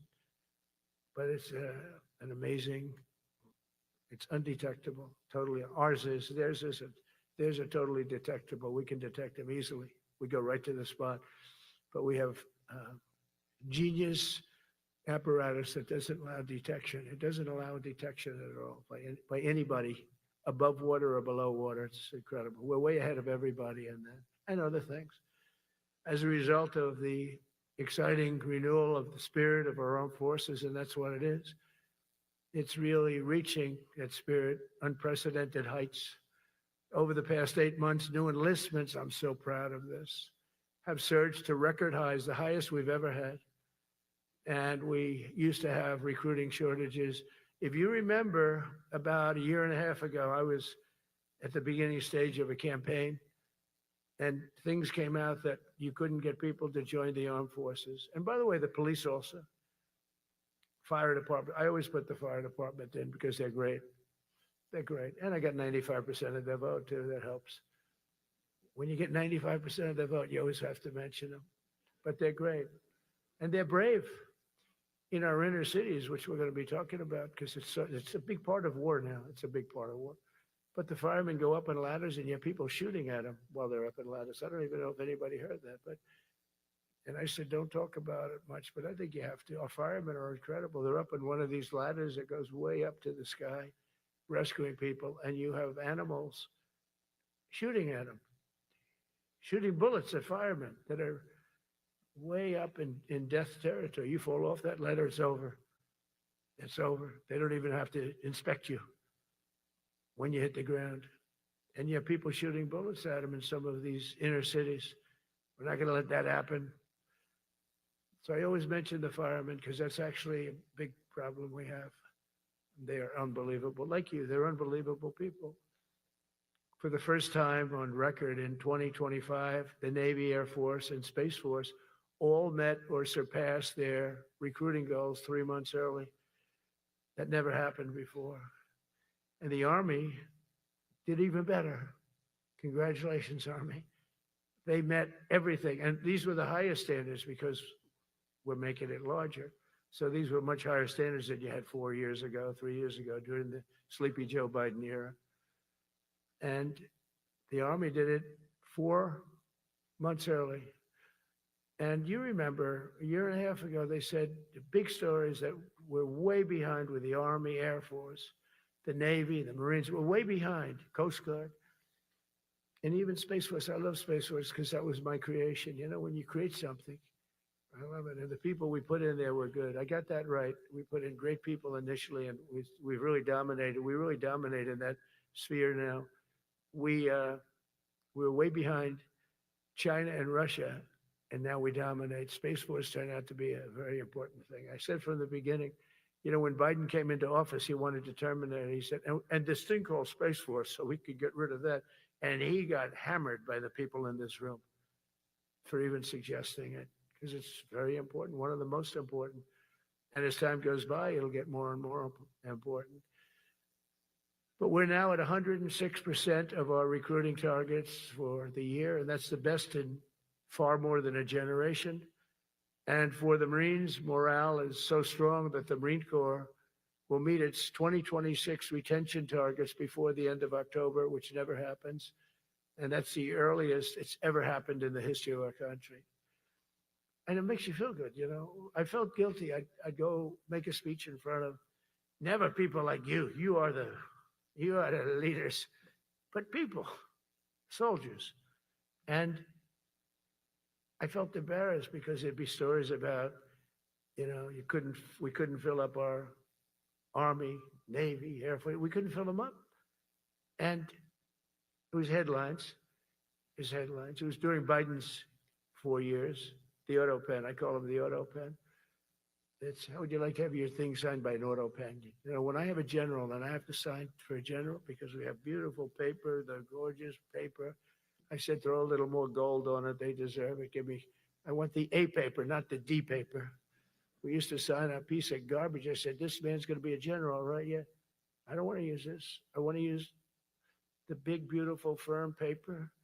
I want to use the real gold writing when you talk about the position, and they're beautiful. And, but how would you like to have that where some kid sitting in the back office is having it signed with an auto pen? I thought about it, and I thought about you people first, admirals, generals. I said, somebody works his whole life. He gets into maybe the academies or wherever, but however you got there, and you go through years of work, and now you become an admiral or a general or whatever. And when you do, the President of the United States signs your commission, as you know, and that commission is beautifully displayed. And I sign it. Actually, I love my signature. I really do. Everyone loves my signature. But I signed it very proudly. And I always think to myself, how can you have an auto pen sign this? It's just so disrespectful. To me, it's just totally disrespectful. And it turned out that almost everything he did was signed by auto pen, except for when he gave his son, Hunter, pardon. He signed that one. And that's actually the worst signature I've ever seen. That was the bad. The auto pen looks much better. But as leaders, our commitment to every patriot who put on the uniform is to ensure that American military remains the most lethal and dominant on the planet, not merely for a few years, but for the decades and generations to come, for centuries. We must be so strong that no nation will dare challenge us, so powerful that no enemy will dare threaten us, and so capable that no adversary can even think about beating us. And we've had it recently. I had India and Pakistan were going at it, and I called them both. And in this case, I used trade. I'm not going to trade with you. You start two nuclear nations, big nuclear. And no, you cannot do that. I said, yes, I can. You go into this freaking war that I'm hearing about. You know, actually, they just shot down 7 planes. 7 planes, it was starting. There's a lot of bad blood. And I said, you do this, there's not going to be any trade. And I stopped the war. It was raging for 4 days, but that was just the beginning. And we stopped it. It was a great thing. And the Prime Minister of Pakistan was here, along with the Field Marshal, who's a very important guy in Pakistan. And he was here 3 days ago.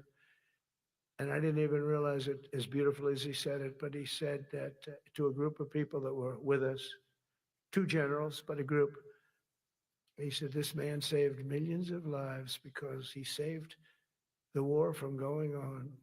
And that war was going to get very bad, very, very bad. President Trump saved millions and millions of lives. That was a bad war. And I was very honored. I loved the way he said it. Susie Wiles was there. She said that was the most beautiful thing. But we saved a lot of them. Saved a lot of them. Even in Africa, we saved the Congo with Rwanda. They've been fighting for 31 years, 10 million people dead. I got that one done. And very proud of it. So if this works out, we'll have 8 in 8 months. That's pretty good. Nobody's ever done that. Will you get the Nobel Prize? Absolutely not. They'll give it to some guy that didn't do a damn thing.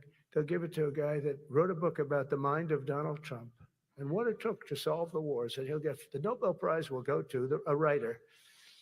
No, but well, let's see what happens. But it's be a big insult to our country. I will tell you that. I don't want it. I want the country to get it. It should get it because there's never been anything like it. Think of it. So if this happens, I think it will. I don't say that lightly because I know more about deals than anybody. This is what my whole life was based on. And they can change, and this can certainly change. But we have just about everybody. We have one signature that we need, and that signature will pay in hell if they don't sign. I hope they sign for their own good and create something really great. But to have done 8 of them is just like such an honor. And then we have Putin and Zelensky, the easiest one of them all. I said, that one I'll get done. I thought that was going to be first. The others were much harder, some of them. Azerbaijan this was going on for 36 years. They said, it's not solvable, sir. Don't do it. I said, I will do it. I will do it. And I got on the phone with the 2 countries. They were great. They were great. I knew immediately. I knew as soon as I started talking to them, we're going to solve that war. We did. Now they're so happy. Now they're friends.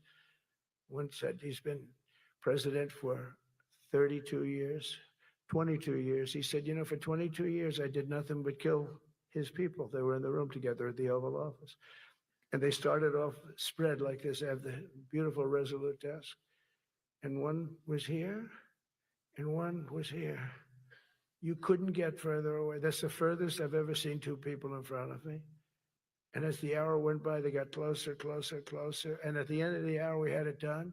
And they hugged and hugged and hugged. And I said, that's so nice. And you're going to remain friends. And I spoke to them, one of them the other day. He said, no, he's now my friend. But for 22 years, he's been the head of Azerbaijan for 22 years. And the other guy, great guy too, 7.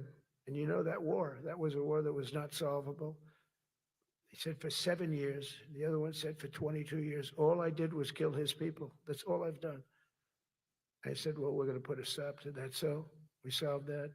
So it's a great thing. It's a great feeling. You're saving Kosovo and Serbia. You're saving so many lives doing this if you can do it. But our people deserve nothing less than the very best. And we're never going to let them down. And if we can solve wars instead of you having to fight wars, wouldn't that be wonderful, right? Wouldn't that be wonderful? That's why one of the first executive orders I signed upon taking office was to restore the principle of merit. That's the most important word, other than the word tariff. I love tariffs. Most beautiful word, but I'm not allowed to say that anymore. I said tariff is my favorite word. I love the word tariff. We're becoming rich as hell. We have a big case in front of the Supreme Court, but I can't imagine, because this is what other nations have done to us. And we have, great legal grounds, but you still have a case. It would be very bad if something happened. But I said, my favorite word in the English dictionary is the word tariff. And people thought that was strange. And the fake news came over and they really hit me hard on it. They said, what about love? What about religion? What about God? What about wife, family? I got killed when I said tariff is my favorite word. So I changed it. It's now my 5th favorite word. And I'm okay with that. I'm okay with that. But they hit me hard. But it is. When you look at, we've taken in $1 trillions of dollars. We're rich, rich again. And there'll never be, when we finish this out, there'll never be any wealth like what we have. Other countries were taking advantage of us for years and years. You know that better than anybody. And now we're treating them fairly. But the money coming in is, we've never seen anything like it. The other day, they had 31 billion that they found, $31 billion.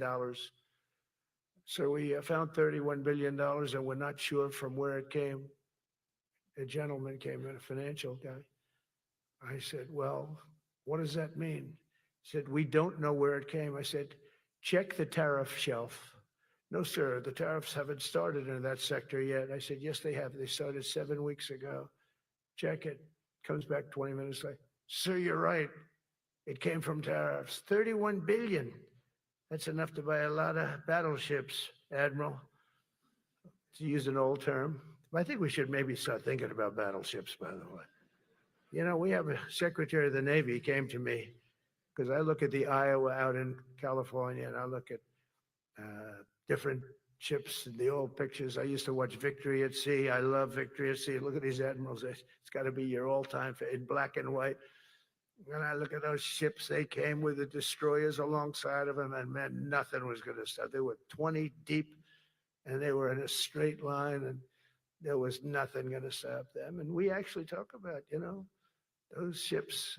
Some people would say, no, that's old technology. I don't know. I don't think it's old technology when you look at those guns, but it's something we're actually considering, the concept of battleship. Nice 6-inch sides, solid steel, not aluminum. Aluminum that melts if it looks at a missile coming at it. Starts melting as the missile's about 2 miles away. Now those ships, they don't make them that way anymore, but you look at it and your secretary likes it, and I'm sort of open to it. And bullets are a lot less expensive than missiles. A lot of reasons. I should take a vote, but I'm afraid to take that vote because I may get voted out on that one. But I tell you, it's something we're seriously considering. There were powers. There were big powers. They were just about as mean and scary as you could be. And so we're looking at that. One of the biggest cases that we won was the decision of the United States Supreme Court to allow us to proceed on the word merit. Merit. So those two words are right up there. So this is, I would say, the opposite of you ask for a definition, the opposite of political correctness. We went through political correct where you had to have people that were totally unfit to be doing what you're doing for many reasons. I won't get into them, but for many reasons they were unfit. Now it's all based on merit. That was such an unbelievable decision. I didn't expect we were going to win that one. We went in, we said we need it. We went in for colleges, you know, where kids with a C average are getting into the best colleges, and the kids with A averages won't get in. And kids with the highest boards and the highest marks or the best marks couldn't get into the best schools. And people that had not good boards and not very good marks, I mean, okay, but nothing special, they were getting into our best colleges. I said, this is just crazy. You can't run a country like this. And it was lingering for years, and it got to the Supreme Court, and we won that decision. Merit, everything's based on merit. You're all based on merit. We're not going to have somebody taking your place for political reasons because they are politically correct, and you're not. We take the people that are going to do the best job. That's all. It's very simple. And that's the way our country was built. We were built on merit. We got away from it for a long time. And everyone understands it. And it was done. It was approved. I give great credit to the Supreme Court because I thought they had tremendous courage. I didn't think they'd do that. That was tremendous. I give them maybe for that decision almost more than anything because it's a hard decision to make. It's really hard. The apparatus of our country was not set up for merit. It was set up for political correctness. And you can never be great if you're going to do that. And we're going to be greater than we ever were before. We're bringing back a focus on fitness, ability, character, and strength. And that's because the purposes of American military is not to protect anyone's feelings. It's to protect our republic And it's the republic that we dearly love. It's to protect our country. We will not be politically correct when it comes to defending American freedom, and we will be a fighting and winning machine. We want to fight, we want to win, and we want to fight as little as possible. You have to count on people like me to keep you out of wars, because we don't want to go into wars. Many of the wars that I just told you about, we could have entered those wars and settled them in a different way, lose a lot of our troops. And we could have settled them, I guess, differently. Maybe not, actually. Actually, you might not have been able to settle them. We just would have been in the middle of a lot of firepower.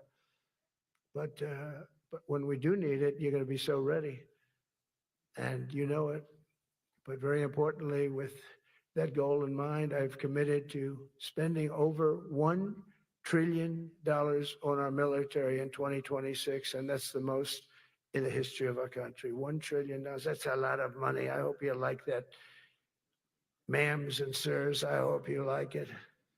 That's a hell of a lot of money. We have the best of everything. Every branch is seeing major investments. And as I announced in the Oval Office in March, we are rapidly moving forward with the first ever 6th generation fighter jet. I didn't name it. I did not name it. Boeing came in and they said, sir, this is our submittal. It's the greatest fighting jet ever done. And you know, they're testing all these planes, all the companies are testing, and this one tested like through the roof. And they said, we'd like to name it the F-47. I said, all right, let me think about it. Then after thinking for about 2 seconds, I said, okay. You know what that means, 47, I'm 47. So I'm 45, 46, and 47, you know, if you think about it. I just don't want the credit for 46. I don't want to have their open borders and people coming in from all over the world, including jails and mental institutes. I don't want that on my record, but I like having it. We're investing tens of billions of dollars in modernizing our nuclear deterrence capabilities like never before.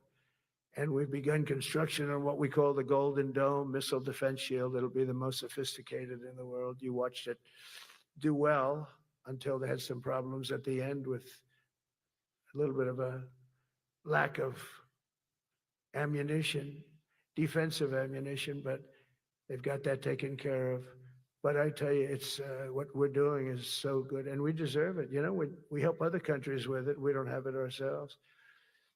And Canada called me a couple of weeks ago. They want to be part of it. To which I said, well, why don't you just join our country? You become 51, become the 51st state, and you get it for free. So I don't know if that made a big impact, but it does make a lot of sense. It actually makes, because they're having a hard time up there in Canada now. Because as you know, with tariffs, everyone's coming into our country. We have more investment than we've ever had before, $17 trillion coming in. As an example, in 4 years, Biden didn't have $1 trillion. We have 17 trillion more than that in 8 months coming in. And they're coming in from Canada, Mexico, from Europe, from all over. AI, auto plants. Everybody's coming back to the United States. Under my budget, we will be expanding the U.S. Navy by at least 19 ships next year, including submarines, destroyers, assault ships, and more. And it's going to be much more than that as we go along, because we basically don't build ships anymore. We do build submarines, but we don't build ships. Do you know, in the Second World War, they were freighters and different types, but we were doing a ship a day. And now we don't do ships. And I'm not a fan of some of the ships you do. I'm a very aesthetic person, and I don't like some of the ships you're doing aesthetically. They say, oh, it's stealth. I say, that's not stealth. An ugly ship is not necessary in order to say you're stealth. By the way, the B-2 bombers were incredible. That is stealth. They went into that. I was with General Kane and Pete were in we call it the war room, but we're watching them go in, and they were totally untouched. They were not seen. They were literally not seen. They dropped their bombs. They hit every single one of them, hit its target. It was total obliteration. CNN, when we came back, fake news CNN, oh, their camera just went off. You know, their camera, every time I mention, they turn the camera off because it's never good. They say, this is a problem, but I don't blame them. You're better off keeping it off. But they have some scammer reporter who started saying, without any knowledge, said, he may not have hit the targets as well as they thought. It may not been obliteration. He did hit the targets. You know, they got to give us a little credit, right? It was obliteration, it turned out. The Atomic Energy Commission said it was obliteration. They had, not only did they hit the target, they had these chutes. And think of this here. Way up in the sky, there was no moon. It was dead dark. Couldn't see a thing. You couldn't see them. But they had, I guess, a beam going right into these chutes. Every single one of those bombs went right down those chutes into a granite mountain. I think it's the last time they're going to build air chutes. They had these air chutes that were nice, beautiful. They were meant for us. But it was total obliteration. And now they give us credit for that. But these people were phenomenal. I tell you, for the Air Force people here, you can be very proud. That B-2, we just ordered a lot of new ones and updated ones, but I'd take the other ones. Let me tell you, they couldn't have worked any better. So they flew for 37 hours total, back and forth, no stops, no nothing. We had 52 tankers loading them up. And that's a job I wouldn't necessarily want too much, flying a tanker, loaded up with hundreds of thousands of gallons of fuel. I don't know if I'd do that job. I asked the question, what happens if it gets hit? Sir, you don't want to know about that, right? I don't want to know about that. But those guys, they just hear us. They're incredible. I had them all to the Oval Office. We had the B-2 pilots and a lot of the people, even the people that took care of them, the maintenance people, just as important. We had them all to the White House, gave them a big party on the lawn, brought some of them into the Oval Office. But on top of all this, we'll deliver a hard-earned pay raise of 3.8% to every soldier, sailor, airman, Coast Guardsman, Space Guardman, and Marine, something you weren't getting from the past administration. They did not treat you with respect. They're Democrats. They never do. Not only are we rebuilding our great strength, but for the first time in years, my administration is actually using that strength to defend the core and vital interests of America. And very simply, we are putting America first. And I have since I've been elected. I've always put America first. It's sort of simple, you know, when you think. My campaign was run on common sense, and we did great. We got the highest numbers ever received in terms of districts. You know, they have it broken up, 2,500 versus 525. We won every swing state. We won the popular vote. We won everything.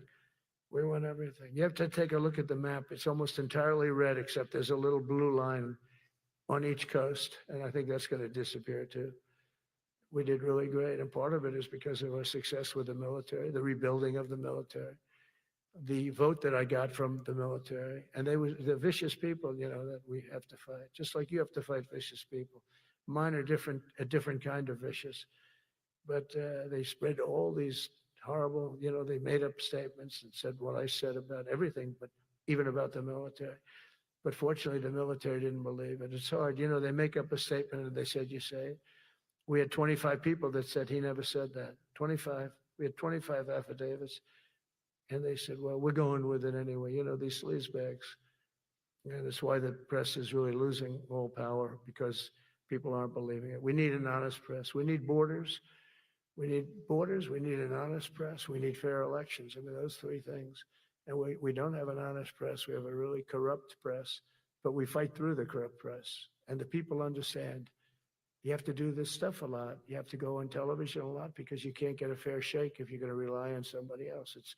They're just, they don't understand. They've destroyed the image of media now is at the lowest point it's ever been. It's lower than Congress. Can you believe that? It's something. But together with many of you in the room, we've brought back the fundamental principle that defending the homeland is the military's first and most important priority. That's what it is.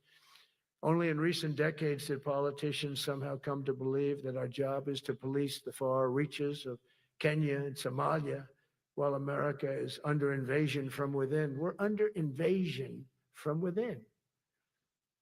No different than a foreign enemy, but more difficult in many ways because they don't wear uniforms. At least when they're wearing a uniform, you can take them out. These people don't have uniforms. But we are under invasion from within. We're stopping it. very quickly. After spending trillions of dollars defending the borders of foreign countries, with your help, we're defending the borders of our country from now on. We're not going to let this happen. Biden let people come in from prisons, mental institutions, drug dealers, murderers.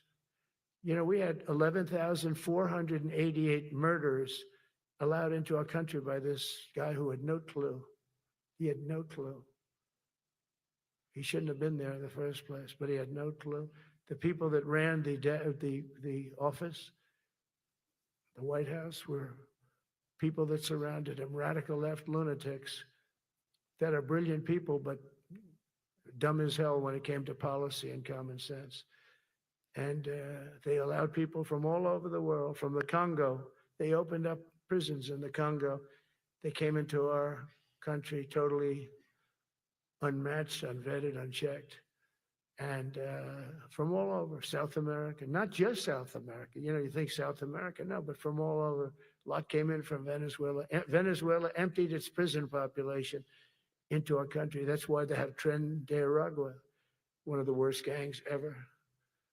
But we took care of them. We took good, strong care of them. And I just want to thank the National Guard in Washington, D.C. It's embarrassing to say this. Now I can say it because we solved it. But Washington, D.C. was the most unsafe, most dangerous city in the United States of America. And to a large extent, beyond. And beyond that, you go to Afghanistan, they didn't have anything like that. You go to countries that you would think there's problems, they didn't have that. And now Washington, D.C., after 12 days of serious, serious intensity, we took out 1,700 career criminals. If you have 5 career criminals, they can make your numbers look very bad because they'll commit many crimes a day. But we took out 1,700 and they took them out. There was no doubt who the boss was. They did an unbelievable job. Then they started even cleaning. I said, I don't want them doing that, sir. They were cleaning it up. I drove through it 2 days ago. It was beautiful. People are walking down the street holding hands, man and wife, coming from Iowa. They're not worried about being shot.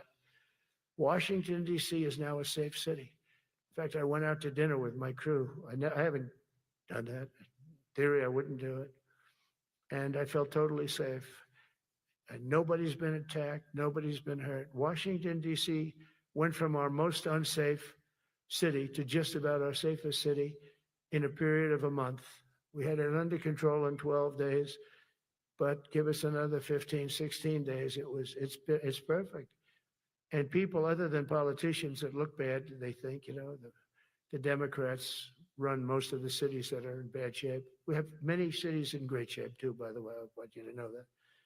But it seems that the ones that are run by the radical left Democrats, what they've done to San Francisco, Chicago, New York, Los Angeles, they're very unsafe places. And we're going to straighten them out one by one. And this is going to be a major part for some of the people in this room. That's a war too. It's a war from within. Controlling the physical territory of our border is essential to national security. We can't let these people in. You know, we had no people enter in the last 4 months. 0. Even I can't believe that. You know, we had millions coming in, pouring in. 25 million all told. And of those 25 million, many of them should never be in our country. They would take their worst people and their people from prisons and jail, and they'd put them in a caravan and they'd walk up. CNN was interviewing one person. Oh, why are you coming? I want freedom. Good. Were you in jail? Yes. For what? Murder. I said, you had to see this anchor, a young woman. She's like, I couldn't believe. She'll probably lose her job, but because the left doesn't want to hear that. But we're running it based on common sense and based on love of our country. But I want to salute every service member who has helped us carry out this critical mission. It's really a very important mission. And I told Pete, we should use some of these dangerous cities as training grounds for our military, National Guard, but military. Because we're going into Chicago very soon. That's a big city with an incompetent governor, stupid governor, stupid. They threw him out of his family business. He was so stupid. I know the family. He becomes governor. He's got money. Not money that he made. but he ran for governor, he won, and now he criticizes us all the time. And last week, they had 11 people murdered, 44 people shot. The week before that, they had 5 people murdered, 28 people shot. Every weekend, they lose 5, 6. If they lose 5, they're considering it a great week. They shouldn't lose any. You shouldn't lose any. This is civilization. And he's always up there saying, we're in very good shape. We don't need the military. No, they need the military desperately. How about Portland? Portland, Oregon, where it looks like a war zone. And I get a call from the liberal governor, sir, please don't come in. We don't need you. I said, well, unless they're playing false tapes, this looked like World War II. Your place is burning down. I mean, you must be kidding. Sir, we have it under control. I said, you don't have it under control, Governor, but I'll check it and I'll call you back. I called her back. I said, this place is a nightmare. Probably, it's certainly not the biggest, but it's one of the worst. It's brutal. They go after our ICE people who are great patriots and tough job too, but they love it. They love it because they're cleaning up our country. And so you look at some of the things where they took over parts of Seattle. They actually took over a big percentage of Seattle. Think of that. You remember that. That was a while ago. And I sent in the troops and they were gone. As soon as I sent them in, oh, when we send in the troops, if you have a real leader that says you got to do what you have to do, I put that out the other day. You got to do what you got to do because we don't want our people hurt as they stand by. I was watching during Biden, there were troops standing up like this, brave, standing up at attention, the way I should stand all the time. And I'm like this, and people are standing, and their mouth is this far away from their mouth, and they're spitting at them, and they're screaming at them. And that soldier standing there, he wants to knock the hell out of the person, but he's not allowed to do anything. So they just stand there and they get abused. And a woman was this far away from his face, and she starts spitting in his face, and he's not allowed to do anything. If it's okay with you, generals and admirals, I've taken that off. I say, they spit, we hit. Is that okay? I think so. They spit, it's a new thing. They spit, we hit. How about the cars where the cars are coming out? They get brand new cars, Border Patrol, ICE, beautiful, nice new cars. And they're driving along and they have to go through a gauntlet of rocks being thrown at the car. So here's this beautiful brand new car. By the time it goes 100 yards, it's destroyed. These guys have pretty good arms, some of them. And they're throwing bricks at full force into the window and into the car. It looks like it's a war zone. And I said, never let that happen again. From now on, if that ever happens, and I say it here, you get out of that car and you can do whatever the hell you want to do. Because those people are, you can die from that. Those bricks go through the windows. You can die. They'd like it to. They'd like it to go through the window. But this was a couple of months ago. They just kept driving and bricks are hitting the car. And I said, why aren't they stopping? Because they were under orders from the past administration, never stop. But that's different with us. We stop. And since I gave that order, we haven't had that problem. It's very interesting. It's amazing. It's just like in Venezuela. You've seen the boats going. We can't find any more boats. They're carrying drugs, massive. Every boat kills about 25,000 people. That's what they have. They had fentanyl mostly and a lot of other drugs. And we take them out, and we've taken out 4. So, and it's on air. Everybody gets to see it. Not that we like to do that, but every boat kills 25,000 on average, 20, some people say more. You know, you see these boats, they're stacked up with bags of white powder. It's mostly fentanyl and other drugs too. And now we have a problem. General Kane says, sir, there are no boats out there. Not even fishing boats. They don't want to go fishing. I don't blame them. There'll be no fishing today. You know. But it's amazing what strength will do, because all we want to do is stop drugs from flowing into our country. It's destroying. We lost 300,000 people died last year. Everybody knows friends, many friends probably, that you lost a child, or adults too, but you lost a son or daughter because of what's coming into our border. And We're making it very hard. Oh, and we haven't even started yet. Last month, I signed an executive order to provide training for quick reaction force that can help quell civil disturbances. This is going to be a big thing for the people in this room because it's the enemy from within, and we have to handle it before it gets out of control. It won't get out of control. Once you're involved at all, they all joke. They say, oh, this is not good. You saw it in Washington. We had gangs of Tren de Aragua with 10, 12, 15 kids. And these military guys walk up to them and they treat them with disrespect, and they just got pounded. They just got pounded. The gang just pounded, then thrown into paddy wagons and taken back to their country. Some are so dangerous, we don't want to even do that because we don't want to, some of stone cold murders, we don't have the confidence, even though they're not coming back very easily, we don't have the confidence, we put them in jails. But these service members are following in a great and storied military tradition, from protecting frontier communities to chasing outlaws and bandits in the Wild West. And our history is filled with military heroes who took on all enemies, foreign and domestic. You know that phrase very well. That's what the oath says, foreign and domestic. Well, we also have domestic. George Washington, Abraham Lincoln, Grover Cleveland, George Bush, and others all use the armed forces to keep domestic order and peace. Many of our leaders used the military to keep peace. Now they like to say, oh, you're not allowed to use the military.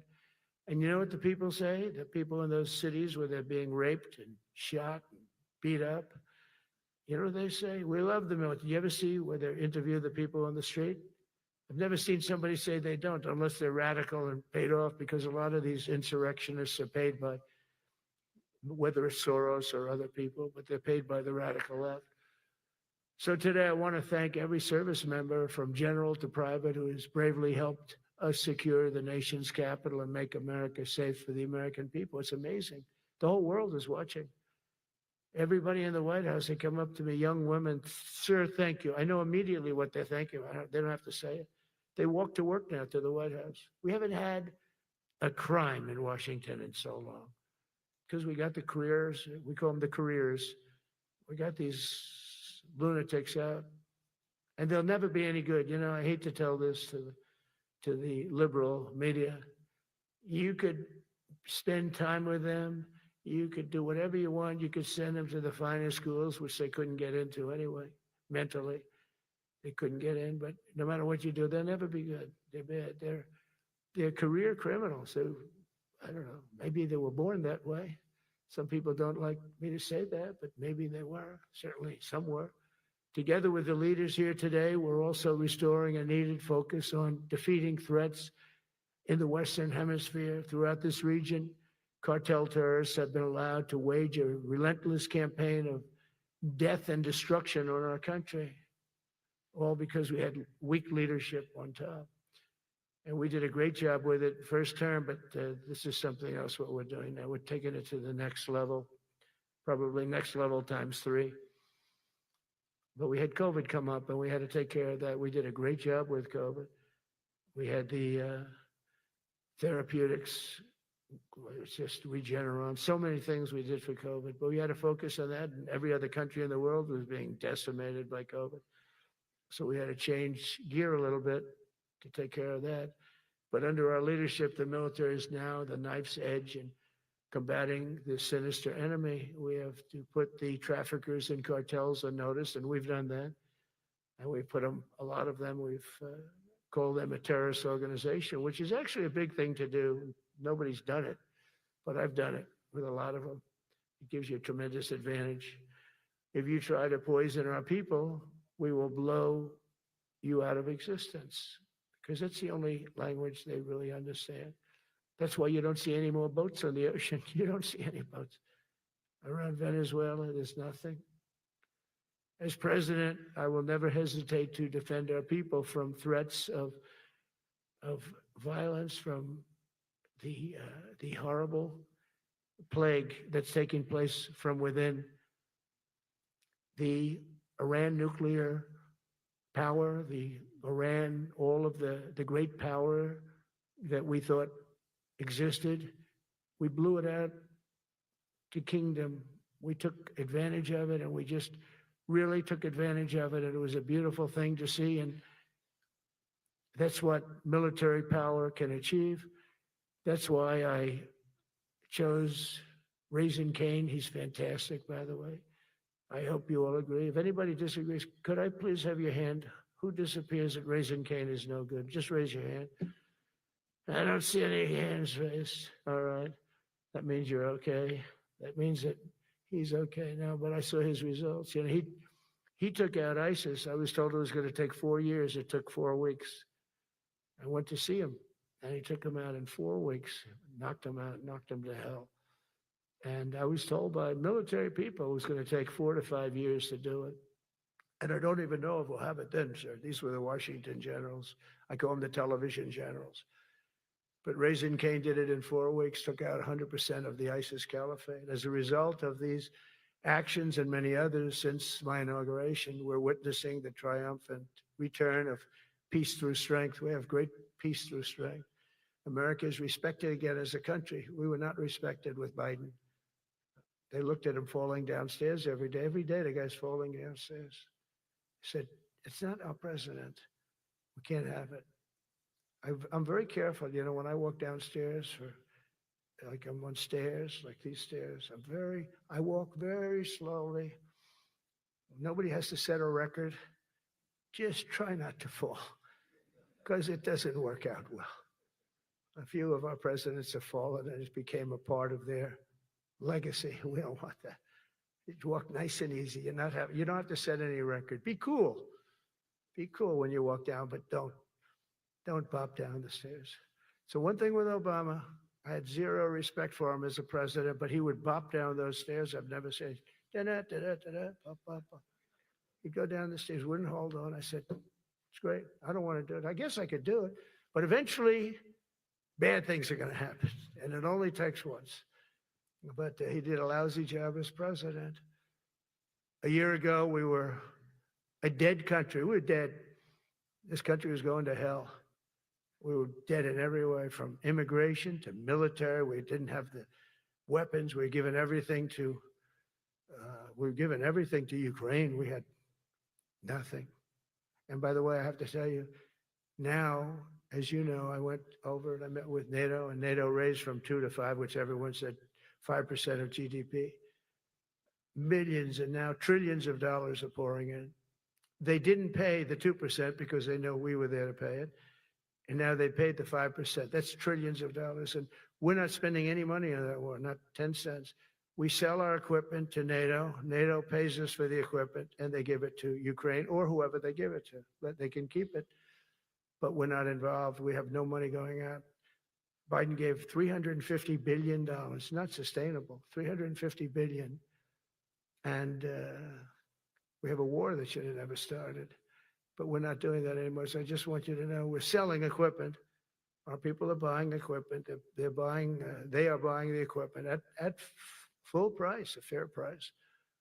So I don't want to say we're making money, because I don't want to be making money on a war. It's too many people dying. They're losing 7,000 soldiers a week. A lot of them are Russian soldiers, but between the two countries, mostly soldiers, by the way. Sometimes, you know, in Kiev, they'll lob a missile in, or some drones in, kill some people. But mostly it's soldiers. Russia and Ukraine are losing 7,000 souls. And, you know, they're not American. They're not us. They're not you. We have a special obligation.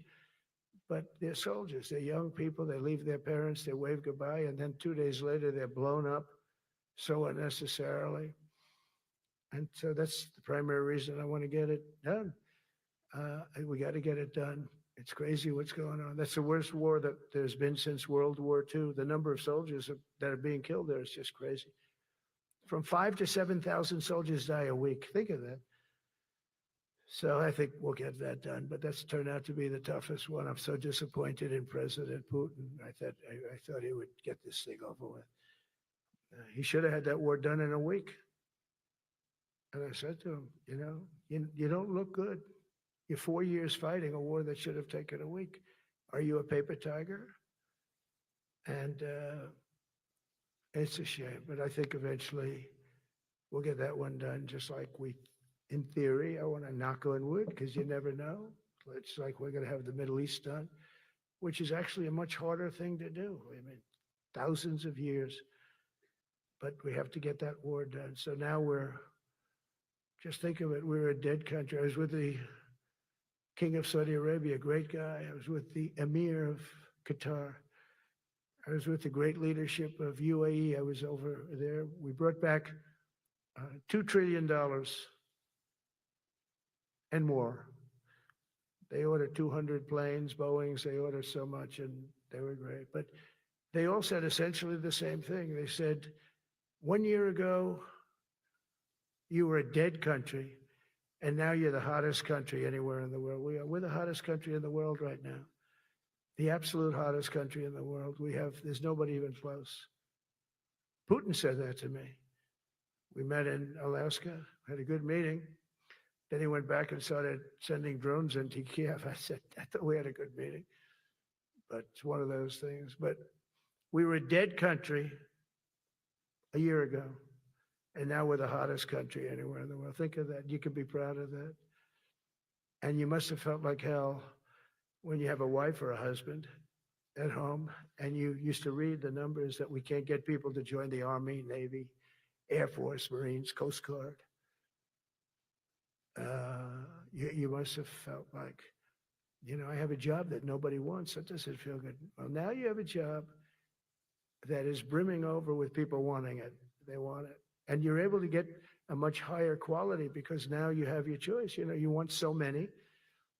And we're going to have many, many people that aren't going to be able to join because of the fact that we don't need them at this moment. But think of it, what a difference that is from, I could just imagine 2 years ago, you're reading front page articles in the New York Times, of course, and Wall Street Journal. They always give us unfair stories. But they played it so big. They were playing it so big. Nobody wants to join the Army, the Marines, the Air Force. They don't want to join. They don't want to join the Coast Guard at all. Nobody wants to join. Nobody wants to join our police forces. Our police forces also. It's almost went hand in hand. And I used to say, boy, I'm speaking in front of the military today, and it's embarrassing because I'm speaking in front of people who have a job that other people don't want, but now you have a job that everybody wants. So I think that has to make you feel good. It's one of the reasons I love being here today, because I wanted to say that. I have to say that everybody wants to be in the Army, the Navy, the Air Force, the Marines. If you think the Coast Guard and Space Force, our beautiful Space Force, it's a whole different world. And now they're signing up, by the way, seriously big numbers for the police. Dangerous job, isn't it? Huh? Fire department. But that's the paving the way for progress once thought almost impossible. I mean, a year ago, you wouldn't have thought that was possible. A year ago, they were talking about making the military smaller because they can't get the people to join. We're thinking about making it larger because we have so many people. And it's nice to be able to cut people because of merit that aren't really qualified for any reason, a physical reason, a mental reason. You don't have to take them anymore because you have the pick of the litter, and they all want to be with you. They all want your job. They want to be with you. They want to work with you. They'll even take your job, Got to be a little bit sharp. You got to watch it. But everybody wants to be doing what you're doing now. What a difference when I speak to you, and I can say that as opposed to a couple of years ago when I was talking to rooms where they were desperate to get people and they couldn't get them. What a difference a presidential election can make. That's all it is. It's just a presidential election. Yesterday at the White House, we put forward a plan for peace in Gaza. We announced it, and we're going to create something that was my idea, but unfortunately I got drafted. It's going to be called the Board of Peace, and it's going to reign over that territory, and we're going to get that done. And they asked if I'd be the chairman of the Board of Peace. I wasn't counting on that. I had the idea for the Board of Peace, but I said yes. And I guess because of that, every leader, everybody wants to be on the Board of Peace. And we're going to watch over that very volatile part of the world and keep it non-volatile. so you don't have to get involved. We want to save you for other things or save you for nothing from that standpoint. We don't want you fighting wars, but if you have to, you're the most lethal fighting force in the world. And I would say that even 2-3 years ago, but now I say it with great enthusiasm. It's so true. And we're striving tirelessly to end the terrible war in Ukraine. And as you know, we're also working hard to get the allies to share more of the burden of our defense. Much of that has really already taken place. But all NATO members have committed to the increase that I talked about. Think of that. That was unthinkable. It used to be 1%, then we got it up to 2% in my last term. And they did not like it. And now I got it to 5%. And I get along great with all of them. In fact, they call me the president of NATO. I said, I don't think so. But they're great. They're great people. And they're spending a lot of money, and a lot of money that they should have been spending in the past. But I think Putin was a wake-up call for them, really. We're now selling large quantities of American-made weapons to NATO, and we're getting really fair pricing. We're making a lot of money. It's my hope that from Europe to Asia to the Middle East, our allies will make similar commitments to increase their military capabilities. And this will greatly strengthen our alliances, and also it will make war far less likely. You know, if you're a strong presence like we are such a strong presence now. And I go around bragging about that. I said, we have the strongest military anywhere in the world. I say it. You never heard Biden say that. You never heard him say anything. But you never heard him say, did you ever hear him say, we have the strongest military? He doesn't say that. I say it. We have the strongest military anywhere in the world. We have great leadership. And I'll tell you, Pete and General Kane, all of the people that I've met that have been lifted up in rank. And we got many of them out of here, too. I'll be honest with you. Didn't like doing it, but we got many of you out of here because we weren't satisfied. We know everything about everybody. It'll also help the United States rapidly rebuild our defense industrial base. Each of you can play an important part in getting allies to do their part. So to that end, Secretary Hegseth will soon be announcing major reforms to streamline military acquisitions and expedite foreign military sales. We have tremendous numbers of countries that want to buy our equipment. And, you know, in many cases, it takes too long. They have backlogged. We're backlogged on all the equipment, which is something that's new to us a little bit. And I told those companies, you better get your ass going because we're selling you a lot of equipment. We're getting countries to buy your equipment. You got to produce the equipment. Some of the countries, I'm not going to mention, but some of the countries are buying a lot. And that's a good thing. They're on our side 95%. I'll never say 100% because it can always turn, right? You know about that. But they're on our side. The problem is we have to get the companies that make this equipment, and we make the best equipment in the world, but they got to make it faster. We have orders for the F-35. We have orders for everything. The new F-47. We have orders for everything. They got to make it faster, a lot faster. Ammunition they have to make faster. In the coming months, we'll be making even more historic announcements to fully embrace the identity of the Department of War. I love the name. I think it's so great. I think it stops wars. The Department of War is going to stop wars. If we are as ruthless and relentless as our enemies, the United States Armed Forces will be totally unmatched in the future. We have a group of enemies that are very ruthless and very smart, but they can't match us. They can't match us. They don't even come close to matching us. Again, you know, it's very important for me to say we are the greatest military in the world, but we make the best equipment in the world. I watched our anti-missile missiles. I watched our Patriots just knock things out like a needle, hitting another needle on the stage. There's a needle up there and you send another needle up and it hits it every time. During the war, we went 14 for 14. We had 14, this is where they ran, we had 14 missiles coming at us. All 14 were knocked out of the sky, every one of them.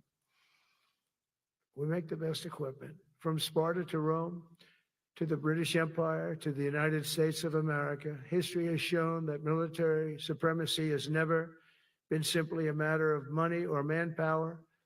At the end of the day, it is the culture, spirit of our military that truly sets us apart from any other nation.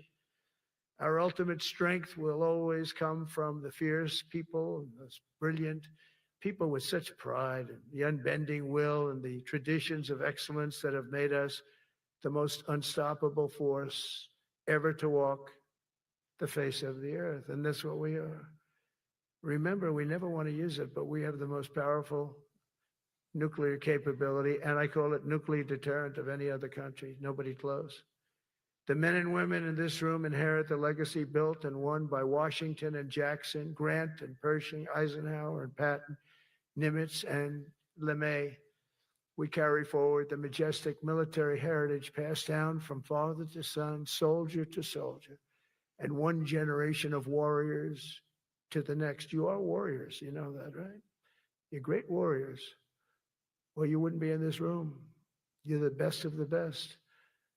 From Concord Bridge to Fort McHenry, from Gettysburg to Manila Bay, from Normandy to Sicily, and from the jungles of Vietnam to the dusty streets of Baghdad, America's military has charged into hellfire, climbed up jagged mountains, crossed roaring oceans, and thundered across open deserts to defend our flag, our freedom, and our homeland. Nobody does it like you. Now we are discovering American muscle, reasserting American might, and beginning the next story chapter in American military legends and lore. That's L-O-R-E. It is lore. When it comes to defending our way of life, nothing will slow us. No enemy will stop us. They cannot stop us. And no adversary will stand in our way. They won't stand in our way. We don't want them to stand in our way. We don't want to even put them in that position, but they're not going to stand in our way ever again. You'll never see 4 years like we had with Biden and that group of incompetent people that ran this country that should have never been there. Because we had the United States military, the best, the boldest, the bravest that the world has ever seen, that the world has ever known.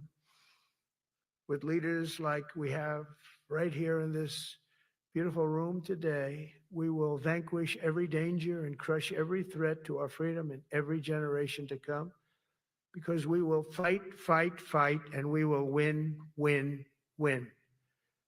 I want to just thank you once again, and God bless the United States military, and God bless America. God bless you all. Thank you very much. Thank you.